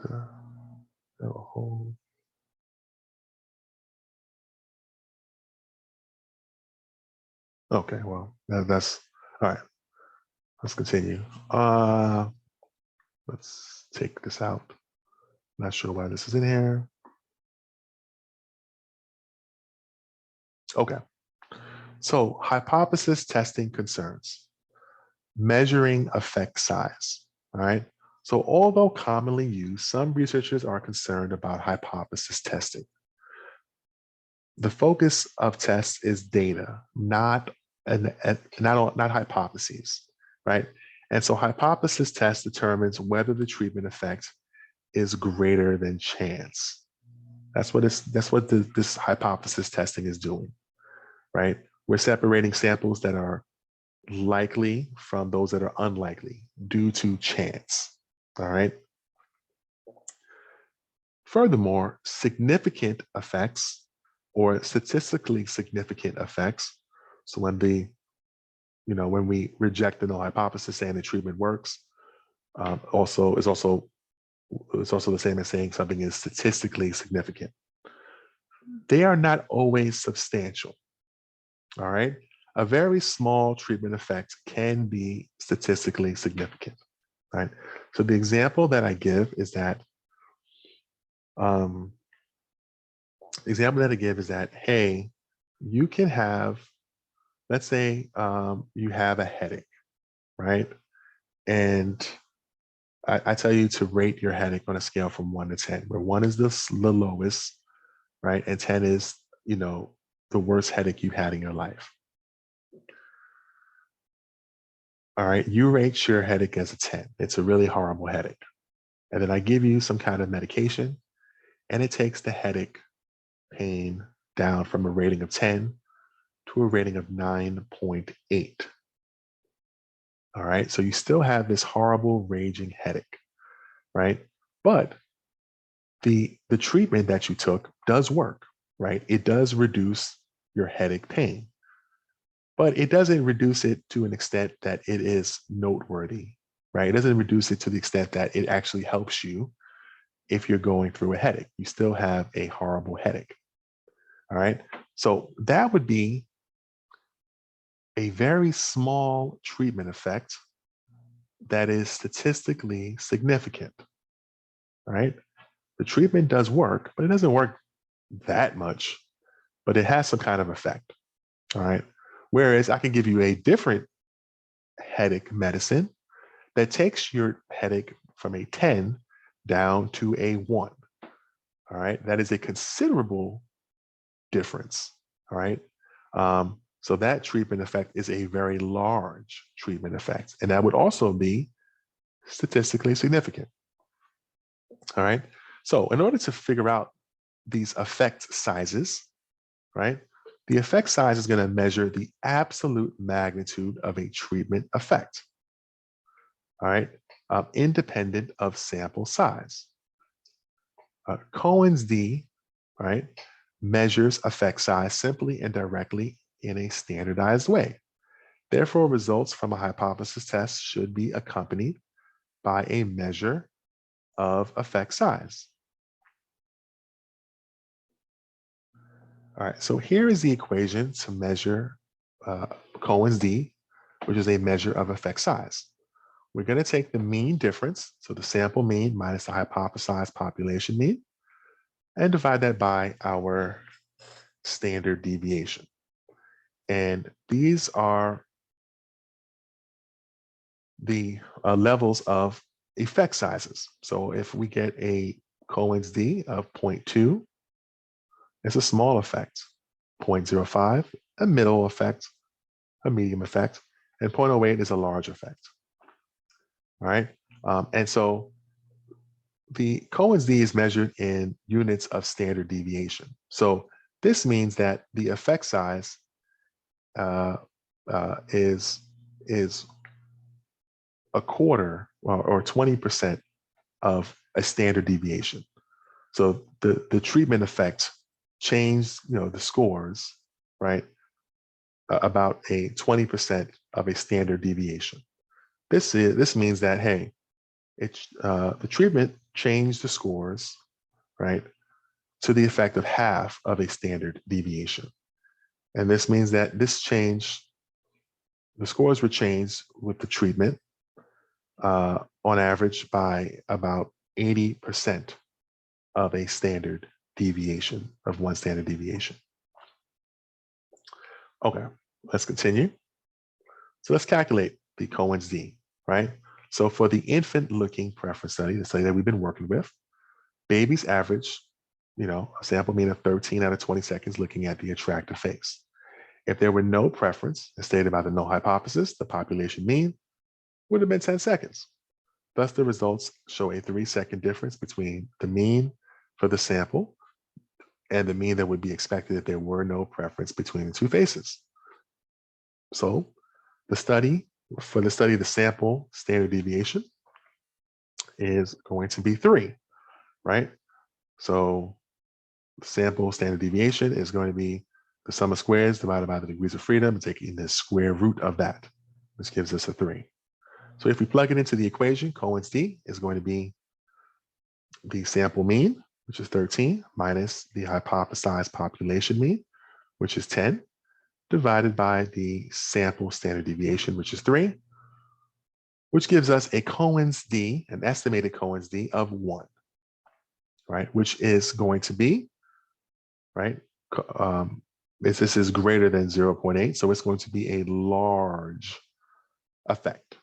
It's a large effect. The treatment works and it's statistically significant, and there's a large effect, meaning that the scores were changed by 1 whole standard deviation by applying the treatment. All right. So as we can see here in this distribution, this is showing the scores for the infant study, right? This is the sample mean. This is the standard deviation, which is 3, right? This is the hypothesized population mean, right? Well, the scores, all right, have shifted over to the right, all right, by 1 standard deviation, meaning the sample mean is now 13, and so the treatment has an effect of 1 whole standard deviation shift to the right. So it's a large effect size, large effect.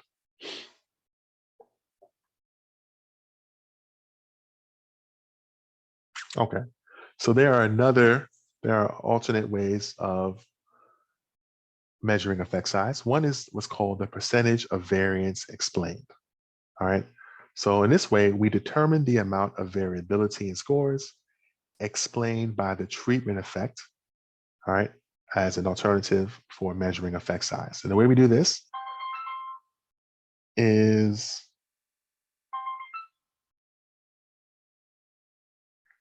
we are going to square our t statistic and then divide it by the square of the t statistic again, plus our degrees of freedom. And if we have somewhere where 0.01 is a small effect, 0.09 a medium effect, and 0.25 a large effect.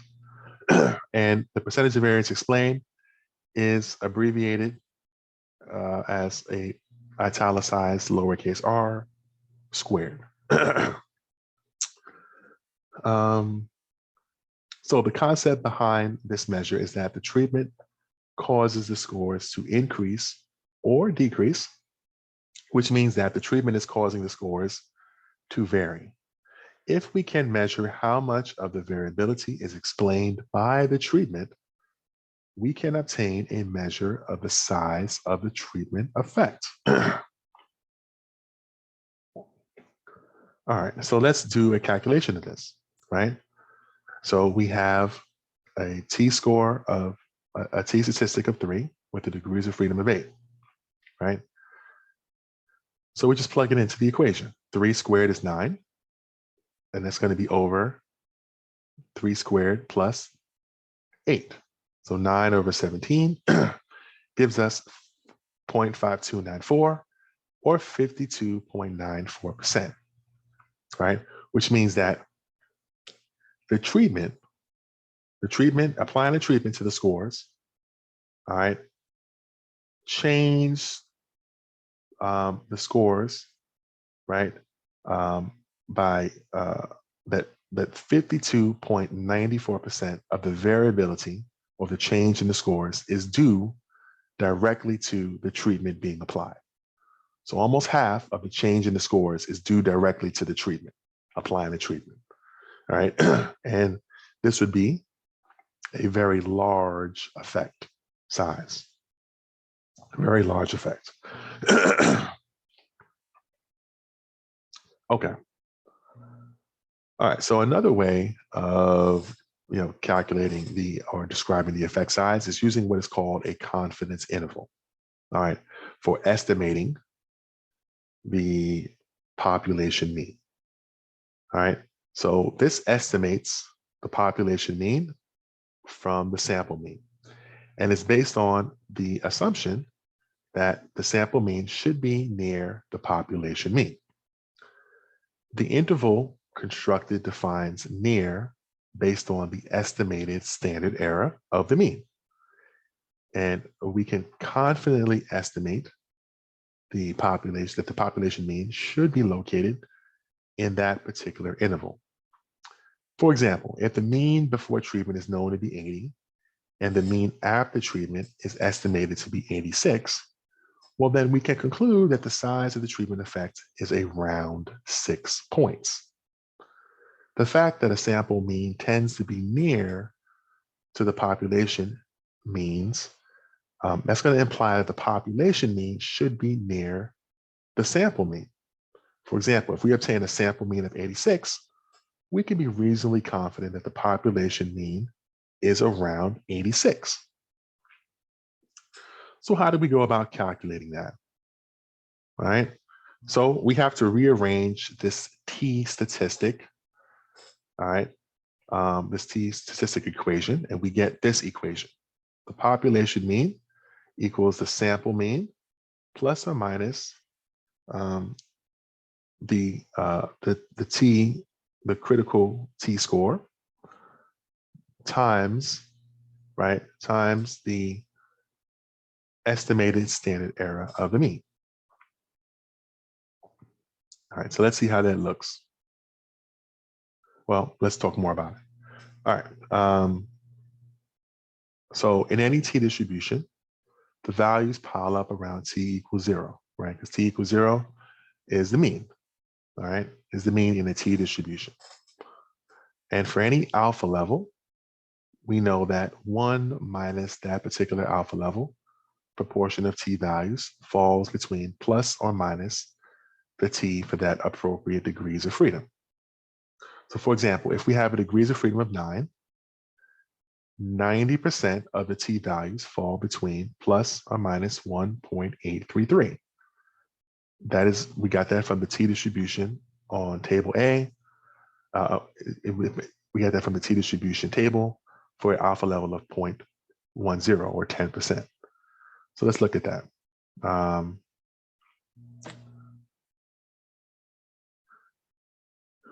So if the alpha level, right, was 0.10, right, in the two tails, right, it'll be this right here, right?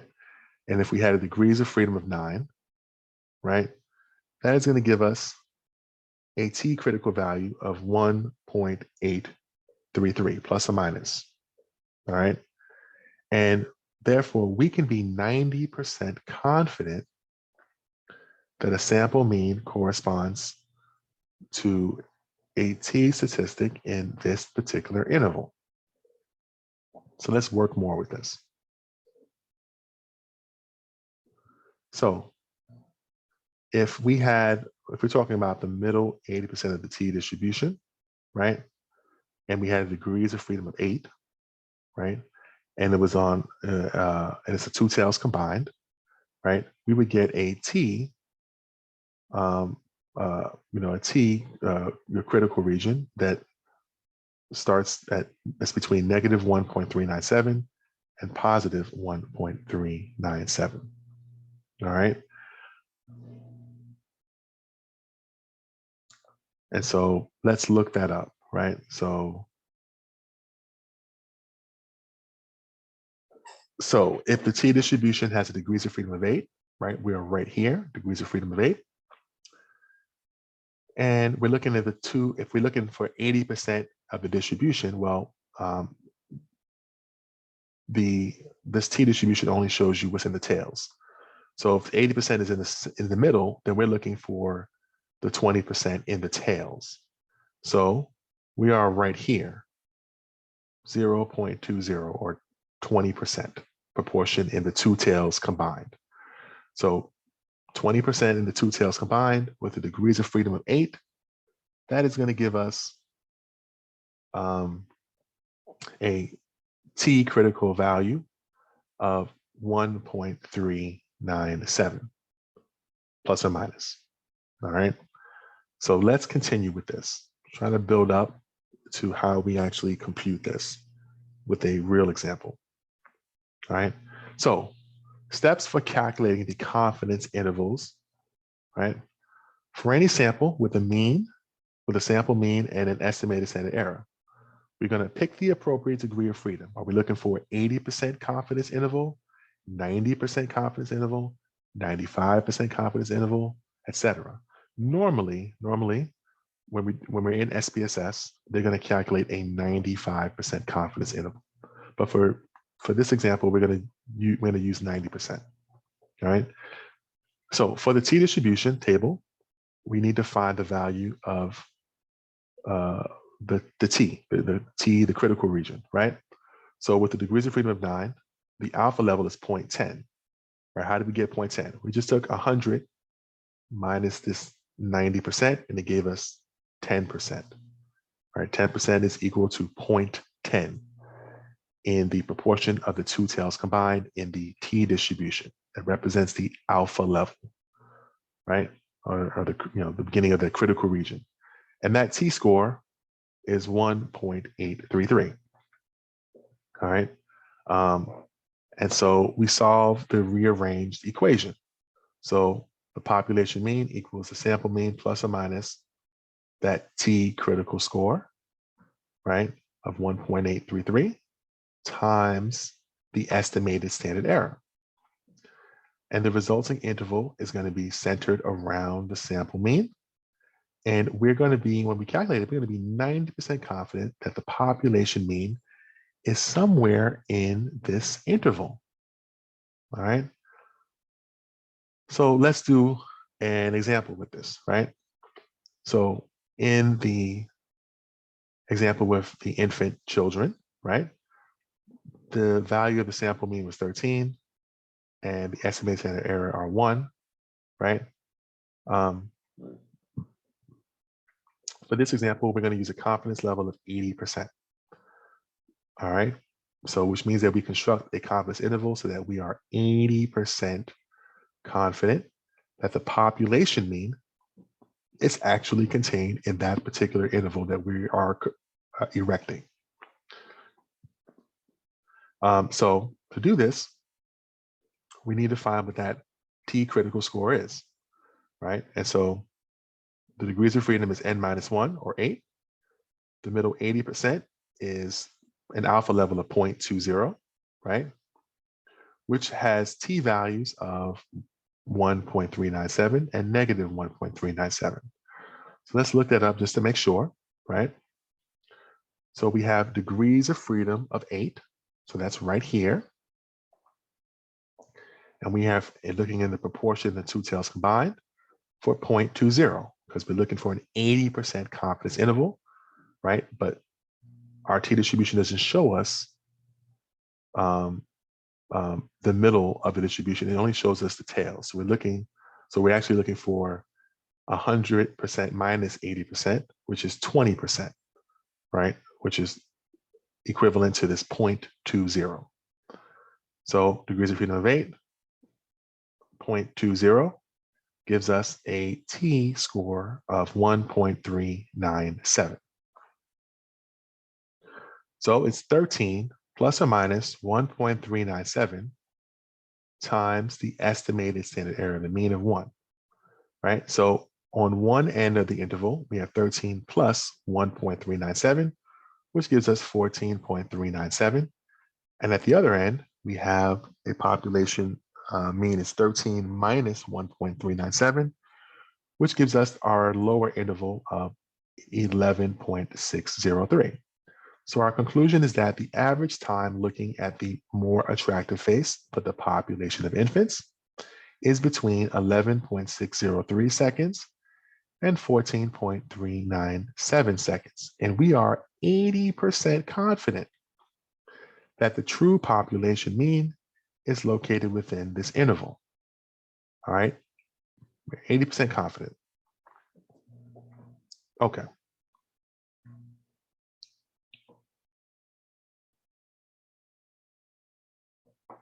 So factors that are going to affect the width of the confidence interval. So one factor that's going to affect it is the confidence level that we desire. So the higher the confidence desired is going to increase the interval width. The width is going to get wider for the interval. Less confidence it decreases interval width. Another factor that's going to affect this is the sample size. The larger the sample, right, the smaller the estimated standard error, and the smaller the interval. If we have a small sample, well, that's going to lead us to a larger standard error and a larger or wider interval. And the third and final factor is the variance, right? The larger the variance, right, the larger the estimated standard error. And so that's going to lead to a larger or wider interval. All right. And so to gain more confidence in your estimate, you must increase the width of the interval. Conversely, to have a smaller, more precise interval, you must give up confidence. A larger level of confidence produces a larger t-value and a wider interval.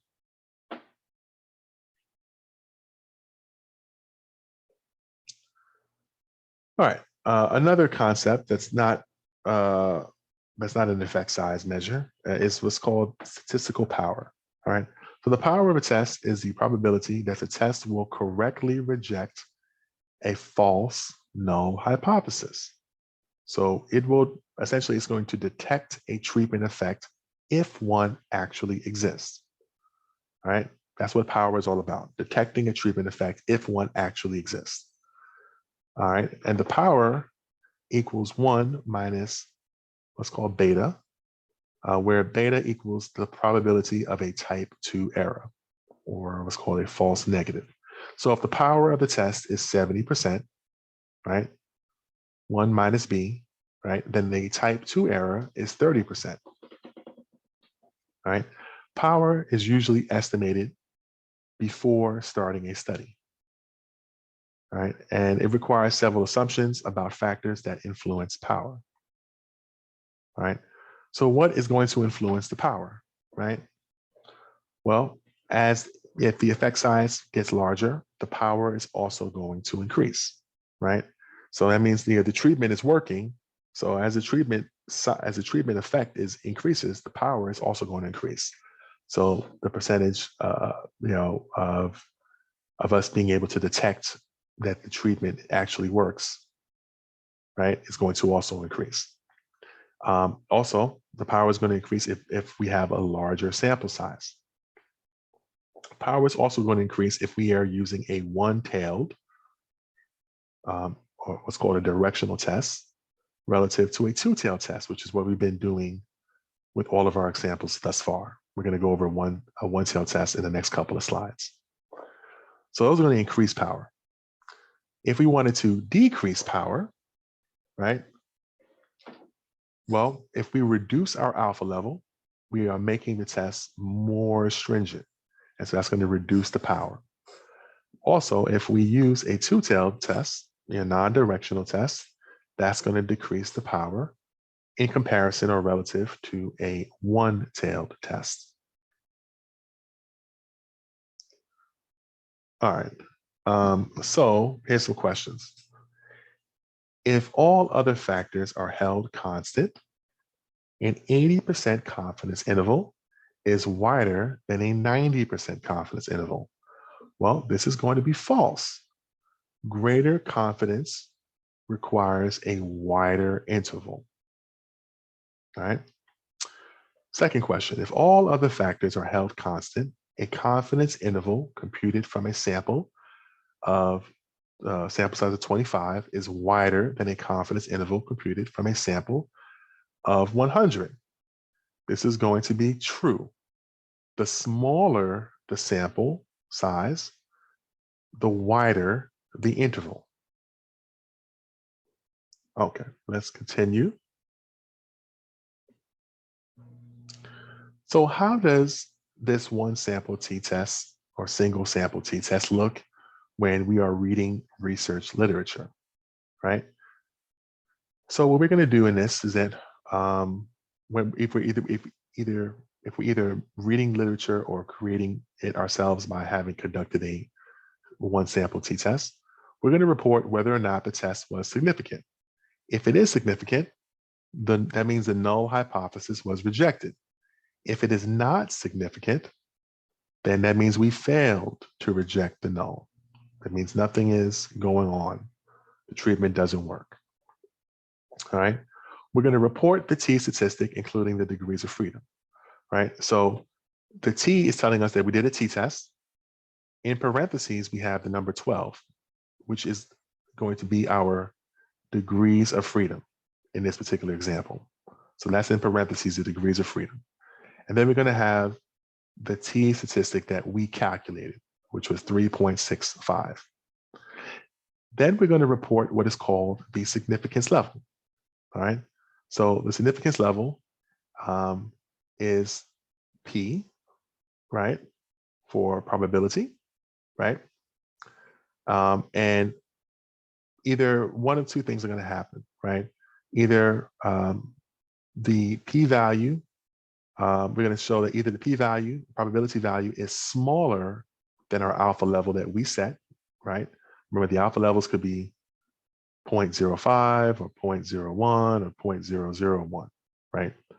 So either our probability level is smaller than our alpha level, or it is going to be greater than our alpha level. So if our alpha level, so this one is saying, hey, our probability is less than the alpha level of 0.05. And so if the probability is smaller than our alpha level, that means we are going to reject the null. We're going to reject the null, meaning that the treatment does work.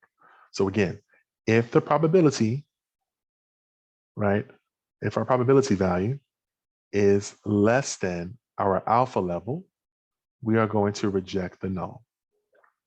All right. Most of the time when you're doing SPSS, they are going, which is a statistical program that's going to do the mathematical statistical work for you. They're going to give you an exact probability. All right. So in this case, P equals 0.023.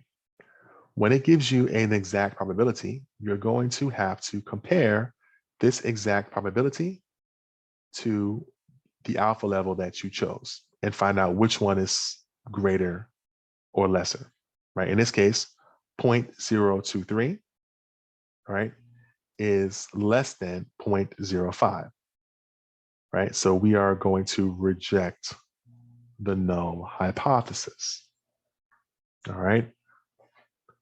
We're going to reject the null hypothesis.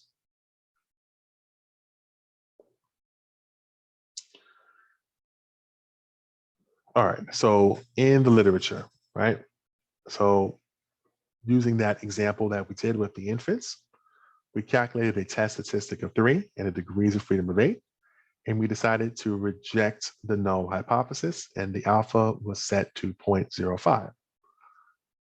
We also obtained a percentage of variance explained of R squared. R squared equals 0.5294, or 52.94%. All right, so in a scientific report, this is how we would write this up. So infants spent an average of 13 out of 20 seconds, right, looking at the attractive face. The standard deviation was 3.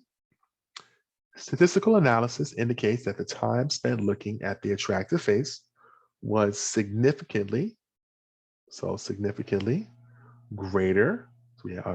So we can say significantly or statistically significantly greater than would be expected if there were no preference. We did a t-test. We have that t. The degrees of freedom is 8. Our t statistic that we calculated was 3. The probability, right, was less than the alpha level that we chose of 0.05, which means that we are going to reject the null hypothesis, meaning that the treatment does work. There is some kind of difference between the viewing preferences of children. All right. If we were to add on a confidence interval, right? So right here. So if the 80% confidence interval were included in the report as a description of the effect size, right? It would be added after the results of the hypothesis test. So we put 80%, or the number, the confidence interval percentage, a capital C, capital I, and in brackets, we put the lower confidence interval, comma, and then the higher confidence interval bracket. All right. And for this one, this had an effect size of the percentage of variance explained, which was 0.5294. All right. And that's how you would see this in the literature. Okay. All right.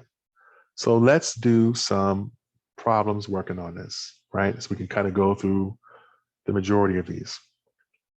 So we have a sample of 16, right? And individuals is selected from a population with a mean of 80. A treatment is administered to the sample, and after treatment, the sample mean is found to be 86 with a standard deviation of 8. Does the sample provide sufficient evidence to conclude that the treatment has a significant effect? We're going to use an alpha level of 0.05. All right, so first, give me a second, having some computer issues.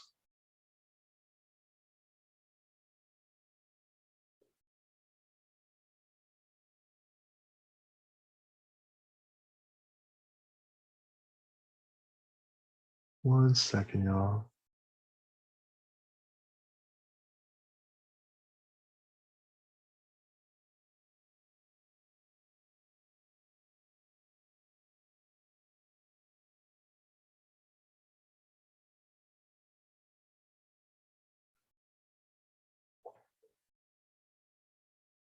Okay. So first, notice here that they did not give us a sample variance. They gave us a standard deviation, right? So I'm just going to write here what the equation is for the calculating the estimated standard error, right? When we have a sample standard deviation instead of a sample variance. So that is going to be standard deviation divided by the square root of the sample size, all right? Excuse me. So give me 1 second.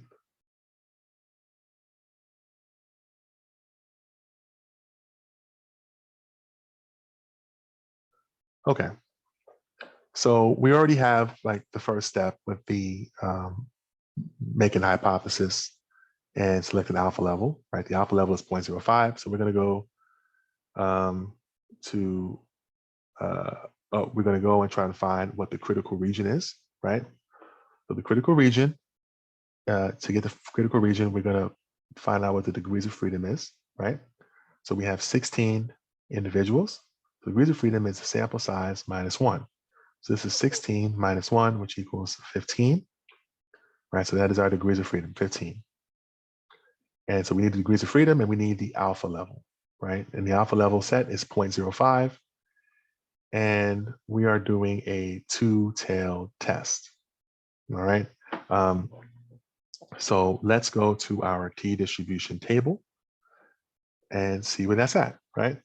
So a degrees of freedom of 15, right? It's right here. And we are looking in the proportion in the two tails combined because we're doing a two-tailed test.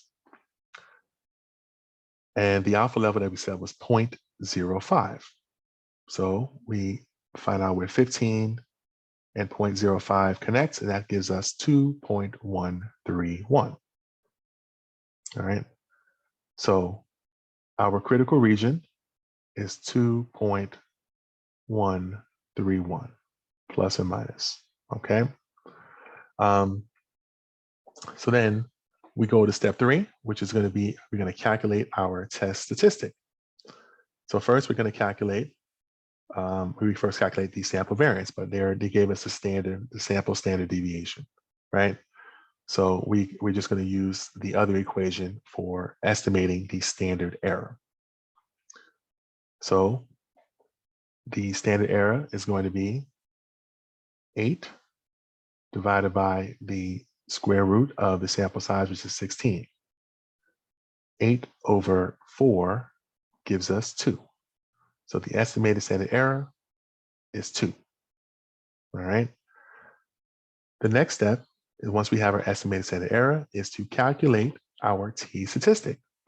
So our t statistic is going to be t equals the sample mean minus the population mean divided by the estimated standard error of the mean. And so this equals, we have a sample mean of 86 minus the population mean of 80 divided by the estimated standard error of the mean, which we got, which was 2. So we simplify. So 6 over 2 gives us a t statistic score of 3. All right. So then the fourth step is just to make a decision, right? So we're going to compare our t statistic to where our t critical regions lie. And we are either going to reject the null or fail to reject the null. All right. So here's our distribution, right? We're saying our critical regions, right? All this stuff right here, our critical regions are going to start at positive 2.131 and negative 2.131. All right. And if we find a t statistic value, right? If we compute a t statistic value that is greater than 2.131, well, that is going to be in our critical region, and we are going to reject the null hypothesis. On the flip side, if we calculate a t statistic and the value is less than negative 2.131, that is also in our critical region, and we are going to reject the null hypothesis, meaning that the treatment has some kind of effect. We have a t statistic of 3. 3 is greater than 2.131. So it is firmly in the critical region. So we are going to reject the null hypothesis, meaning that the treatment has a significant the treatment has a statistically significant effect. All right, but we're not done, right? They want us to compute Cohen's d and the percentage of variance explained to measure effect size. All right, so to measure Cohen's d, right? I'm sorry, excuse me. So to measure Cohen's d, we're going to use the following equation, right? Cohen's d, which is going to be an italicized d, equals the sample mean minus the population mean over the sample standard deviation. So that's going to equal, right? The mean that we have for this is, where's the mean? The mean is 86. And the sample standard deviation, the sample standard deviation is what? Oh, no, I'm sorry. No, I mean, the population mean is 80. And the sample standard deviation is 8. All right, so that gives us 6/8, right? And so 6 divided by 8 gives us what? 6 divided by 8 gives us 0.75. All right, so our effect size is 0.75. It's close to being a large effect, very, very close. All right. Now they want us to calculate the percentage of variance explained. Well, the percentage of variance explained is shown as r squared, right? And that's going to be our t statistic squared over our t statistic squared again, plus our degrees of freedom.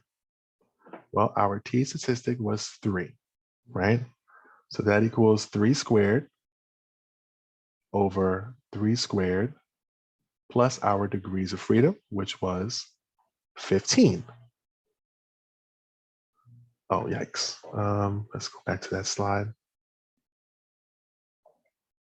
This is 15. Okay.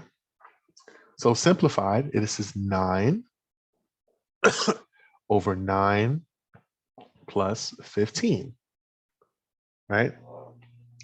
So this is 9 over 9 plus 15, which is 24, right? So 9 divided by 24 gives us an r squared of 0.375, right? Or 37.5%. All right, 37.5%. Okay. And then it asks, lastly, for us to find the 95% confidence interval. All right, so I'm going to erase some of these things. All right, so I can make some room to do that confidence interval.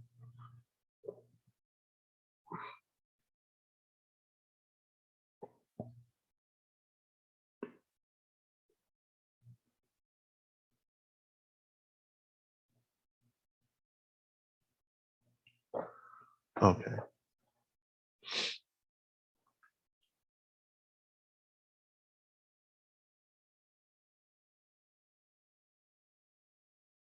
Okay. So the steps for calculating the confidence interval, right? Um, so they want us to find a 95% confidence interval. So the first thing is to pick the appropriate degree of confidence. That's 95%, right? And so then we're going to use the t distribution to find the value of the t critical value for the degrees of freedom of 15. So degrees of freedom of 15. All right. And the alpha level of 100% minus 95%, which leaves us with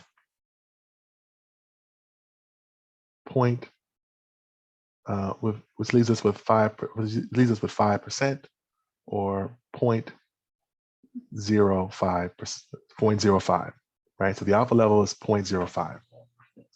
And that's going to be in the two tails combined, right? So let's look up what the t value is for that, right? So for degrees of freedom of 15, alpha level at 0.05 and the two tails combined. So the degrees of freedom of 15 and the alpha level and the proportion in the two tails combined of 0.05. So we're in this column right here. We're finding out where these two scores intersect. And that's going to be at 2.131. Okay. So our t critical value is 2.131. All right. And then we are going to put this into the equation, right? So the equation is the population mean equals the sample mean plus or minus that critical value of 2.131 times the standard error of the mean, which we calculated already, which was 2. All right, which was 2. And so we have two different boundaries for the interval. We have, so the mean, what the mean was what? The mean is 86.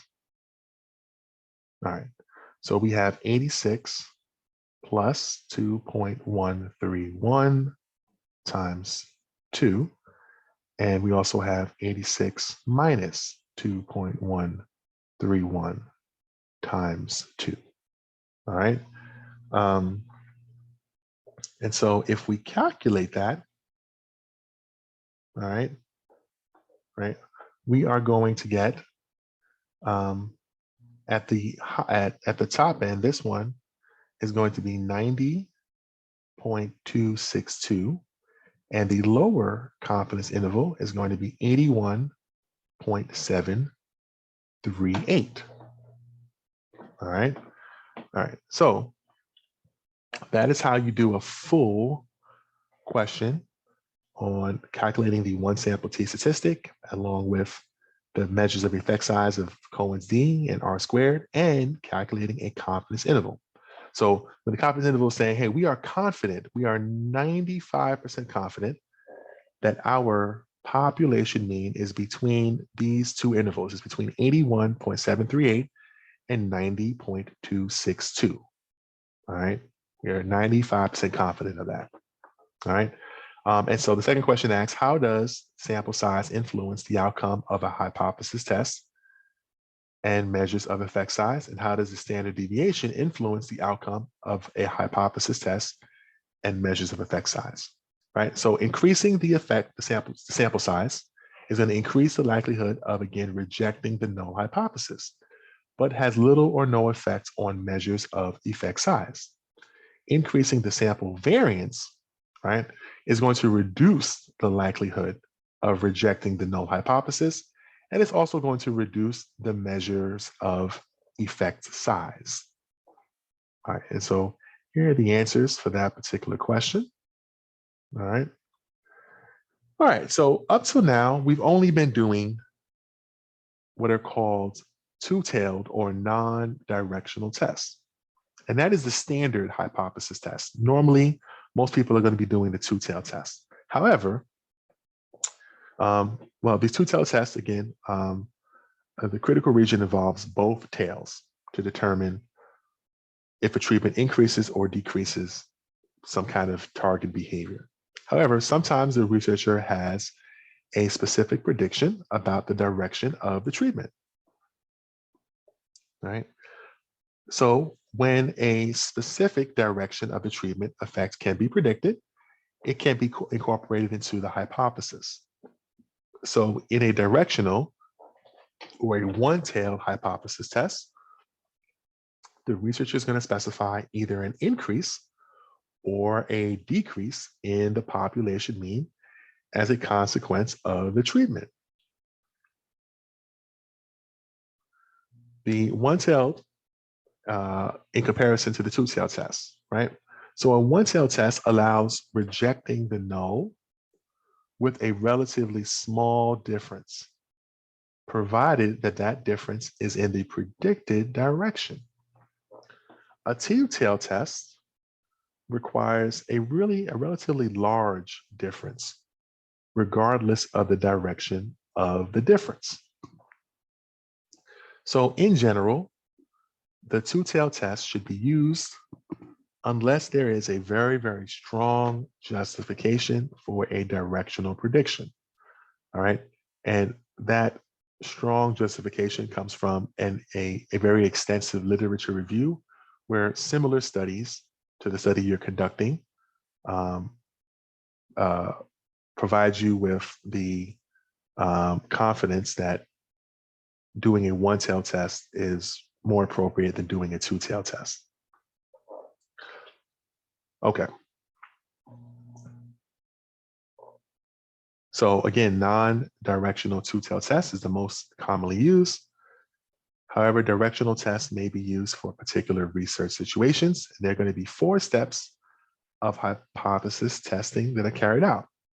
And the critical region is defined in just one tail of the T distribution. So let's look at that example again with the infant child, right? So we had 9 infants, right? Sample size of 9. The sample mean was 13, and the sum of squares was 72. All right. So in this one, step 1, we're going to state the hypotheses and select an alpha level. So with most directional tests, it is usually easier to state the hypothesis in words. All right. In words, including the directional prediction, and then convert the words into symbols. For this example, the researcher is predicting that attractiveness will cause infants to increase the amount of time they spend looking at the attractive face. That is, more than half of the 20 seconds should be spent looking at the attractive face. In general, the null hypothesis states that the predicted effect will not happen. All right. And for this study, the null hypothesis states that the infants will not spend more than half of the 20 seconds looking at the attractive face. So in symbols, right, the null hypothesis is saying that the population mean is going to be less than or equal to 10 seconds, right? So not more than half of the 20 seconds are going to be spent looking at the attractive face. So the exact opposite of your alternative hypothesis. So the alternative hypothesis, H1, right, is that, hey, looking at the attractive faces they're going to spend more time looking at the attractive faces. So it's going to be greater than 10 seconds. So more than half of the 20 seconds are going to be spent looking at the attractive face. And in this example, instead of having the alpha level set to 0.05, we had the alpha level set to 0.01. So step 2 of this problem, we're going to locate the critical region. So the researcher is predicting that the sample mean will be greater than 10 seconds, right? Thus, if the infants average more than 10 seconds looking at the attractive face, the data will provide support for the researcher's prediction and will tend to refute the null hypothesis, right? Also note that a sample mean greater than 10 will produce a positive value for the T statistic. Thus, the critical region for the one-tail test will consist of positive T values located in the right-hand tail of the distribution. to find the critical value, you must look in the t-distribution table using the one-tailed proportions. So with a sample size of 9, and the t-statistic has a degrees of freedom of 8. And if we're looking at the alpha level of at 0.01, right, or 1%, right, you should find the critical value to be t equals 2.896. So let's look at that, right? Degrees of freedom of 8. Give me a second. All right, so degrees of freedom of 8, right? And so now we're looking in the proportion in one tail, all right? Degrees of freedom of 8. And we're looking at the alpha level sets of 0.01. All right, so we got to find out where these intersect. So we're going all the way over to the right, and that should give us 2.896. All right, so let's look at if we got that correct. So yes, so we got a critical t value of 2.896. Therefore, if we obtain a t statistic that is greater than 2.896, we will reject the null hypothesis and conclude that the infants show a significant preference for the attractive face. So next, we're going to calculate the test statistic, right? So the computation of the t statistic is the same for either a one-tailed or a two-tailed test. And we found that the t statistic was 3, all right? So then we're going to make a decision. Well, the test statistic is in the critical region. 3 is greater than 2.896. So it is in the critical region. So we can reject the null hypothesis. All right. And we have decided that the infants show a preference and spend significantly or statistically significantly more time looking at the attractive face than they do looking at the unattractive face. So in a research report, the results would be presented as follows. So the time spent looking at the attractive face was significantly greater than would be expected if there were no preference. And so we're telling them that we did a t-test, that our degrees of freedom is 8, that's going to be in parentheses, that our t statistic is that we calculated was 3, that our probability is less than the alpha level that we chose, which was at the 0.01 level. And very important, we're going to state here that we did a one-tailed test, right? We don't do that for two-tailed, but for one-tailed, we specifically say that we did a one-tailed test, all right? Okay, so that's how you do a directional hypothesis testing for one-tailed tests, all right? So essentially this was saying that, hey, this is the t critical value. And what we calculated was a t-score, a t-statistic that equals 3, right? So it is beyond this positive 2.896. So we are going to reject the null hypothesis, all right? We're going to reject the null hypothesis. So when you're doing a t-test, or specifically a single sample or one sample t-test, these are all equivalent, all right? Now I want to try to make this more clear. If we fail to reject the null hypothesis, that means the treatment does not work or has no effect, or there is no change or difference or relationship, all right? Also, if the p-value is greater than the alpha level, also called the significance level, right? That's equivalent to failing, fail to reject the null hypothesis. Also equivalent to this is that the t-score is not in the critical region, right? If the t-score that you computed is not in the critical region, then the test is not statistically significant. All those mean that we would fail to reject the null hypothesis, meaning that there's nothing going on here, all right? On the flip side of this, if we are rejecting the null hypothesis, meaning that the treatment does work. All these are equivalent. The treatment does work. It has an effect. There is a change or a difference or a relationship in the population. The p-value, the probability value, is less than the alpha level or significance level that we chose. And the t-score is in the critical region, right? And the test is statistically significant, all right? Those are all equivalent. So all equivalent. Okay. So this is another example of how to do these one sample t-tests, but I'm not going to do that one. Here are the answers to this particular statistic, all right, to these lesson checks, all right.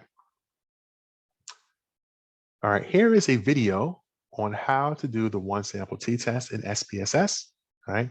However, I'm going to make an additional video where I'm specifically using the problem example that I'm going to be giving you for your computer assignments. All right, to show you how we do it exactly. But this is an overview video. It's very good to see how it's done. It's very well made and it's very, very descriptive. All right, so let's answer these questions. So the result of a hypothesis test are reported as follows.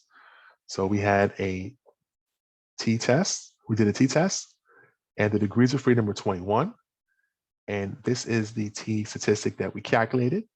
And the p-value was less than the alpha level value that we set, or the significance level that we set of 0.05.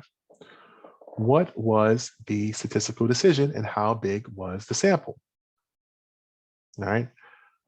So in this one, the null hypothesis was rejected, right? It's rejected because the p-value is less than the alpha level or the significance level, meaning that the treatment does work. So the null hypothesis was rejected. And if the degrees of freedom is 21, right, degrees of freedom is the sample size minus 1. So to get what the original sample size is, we just add 1. So the original sample size is 22. All right. All right, so here's the answer. All right, so the next one is decide if each of the following statements are true or false, right? So in this one, true or false, the sample size has a great influence on measures of effect size. Well, that is false. Measures of effect size are not influenced to any great extent by sample size. True or false, when the value of the t statistic is near 0, the null hypothesis should be rejected. Well, that is false. If the t statistic is near 0, well, that means it's near the mean. If it's near the mean, it is near this. It's near samples that are very likely to occur if the null hypothesis is true. So it's false. Again, when the value of t is near 0, the difference between the mean, the sample mean, and the population mean is also near 0. All right. And so now it's all complete, right? You are ready to do a one sample t-test. All right. If you have any questions, don't ever hesitate to contact me through Canvas or through my email, or you can come to my office hours. Or if you cannot make those office hours, we can shoot me an email. We can set something up to do some kind of Zoom call where we can go over some of this information for this statistics class or any other class that you have with me. All right. Thank you and have a great day.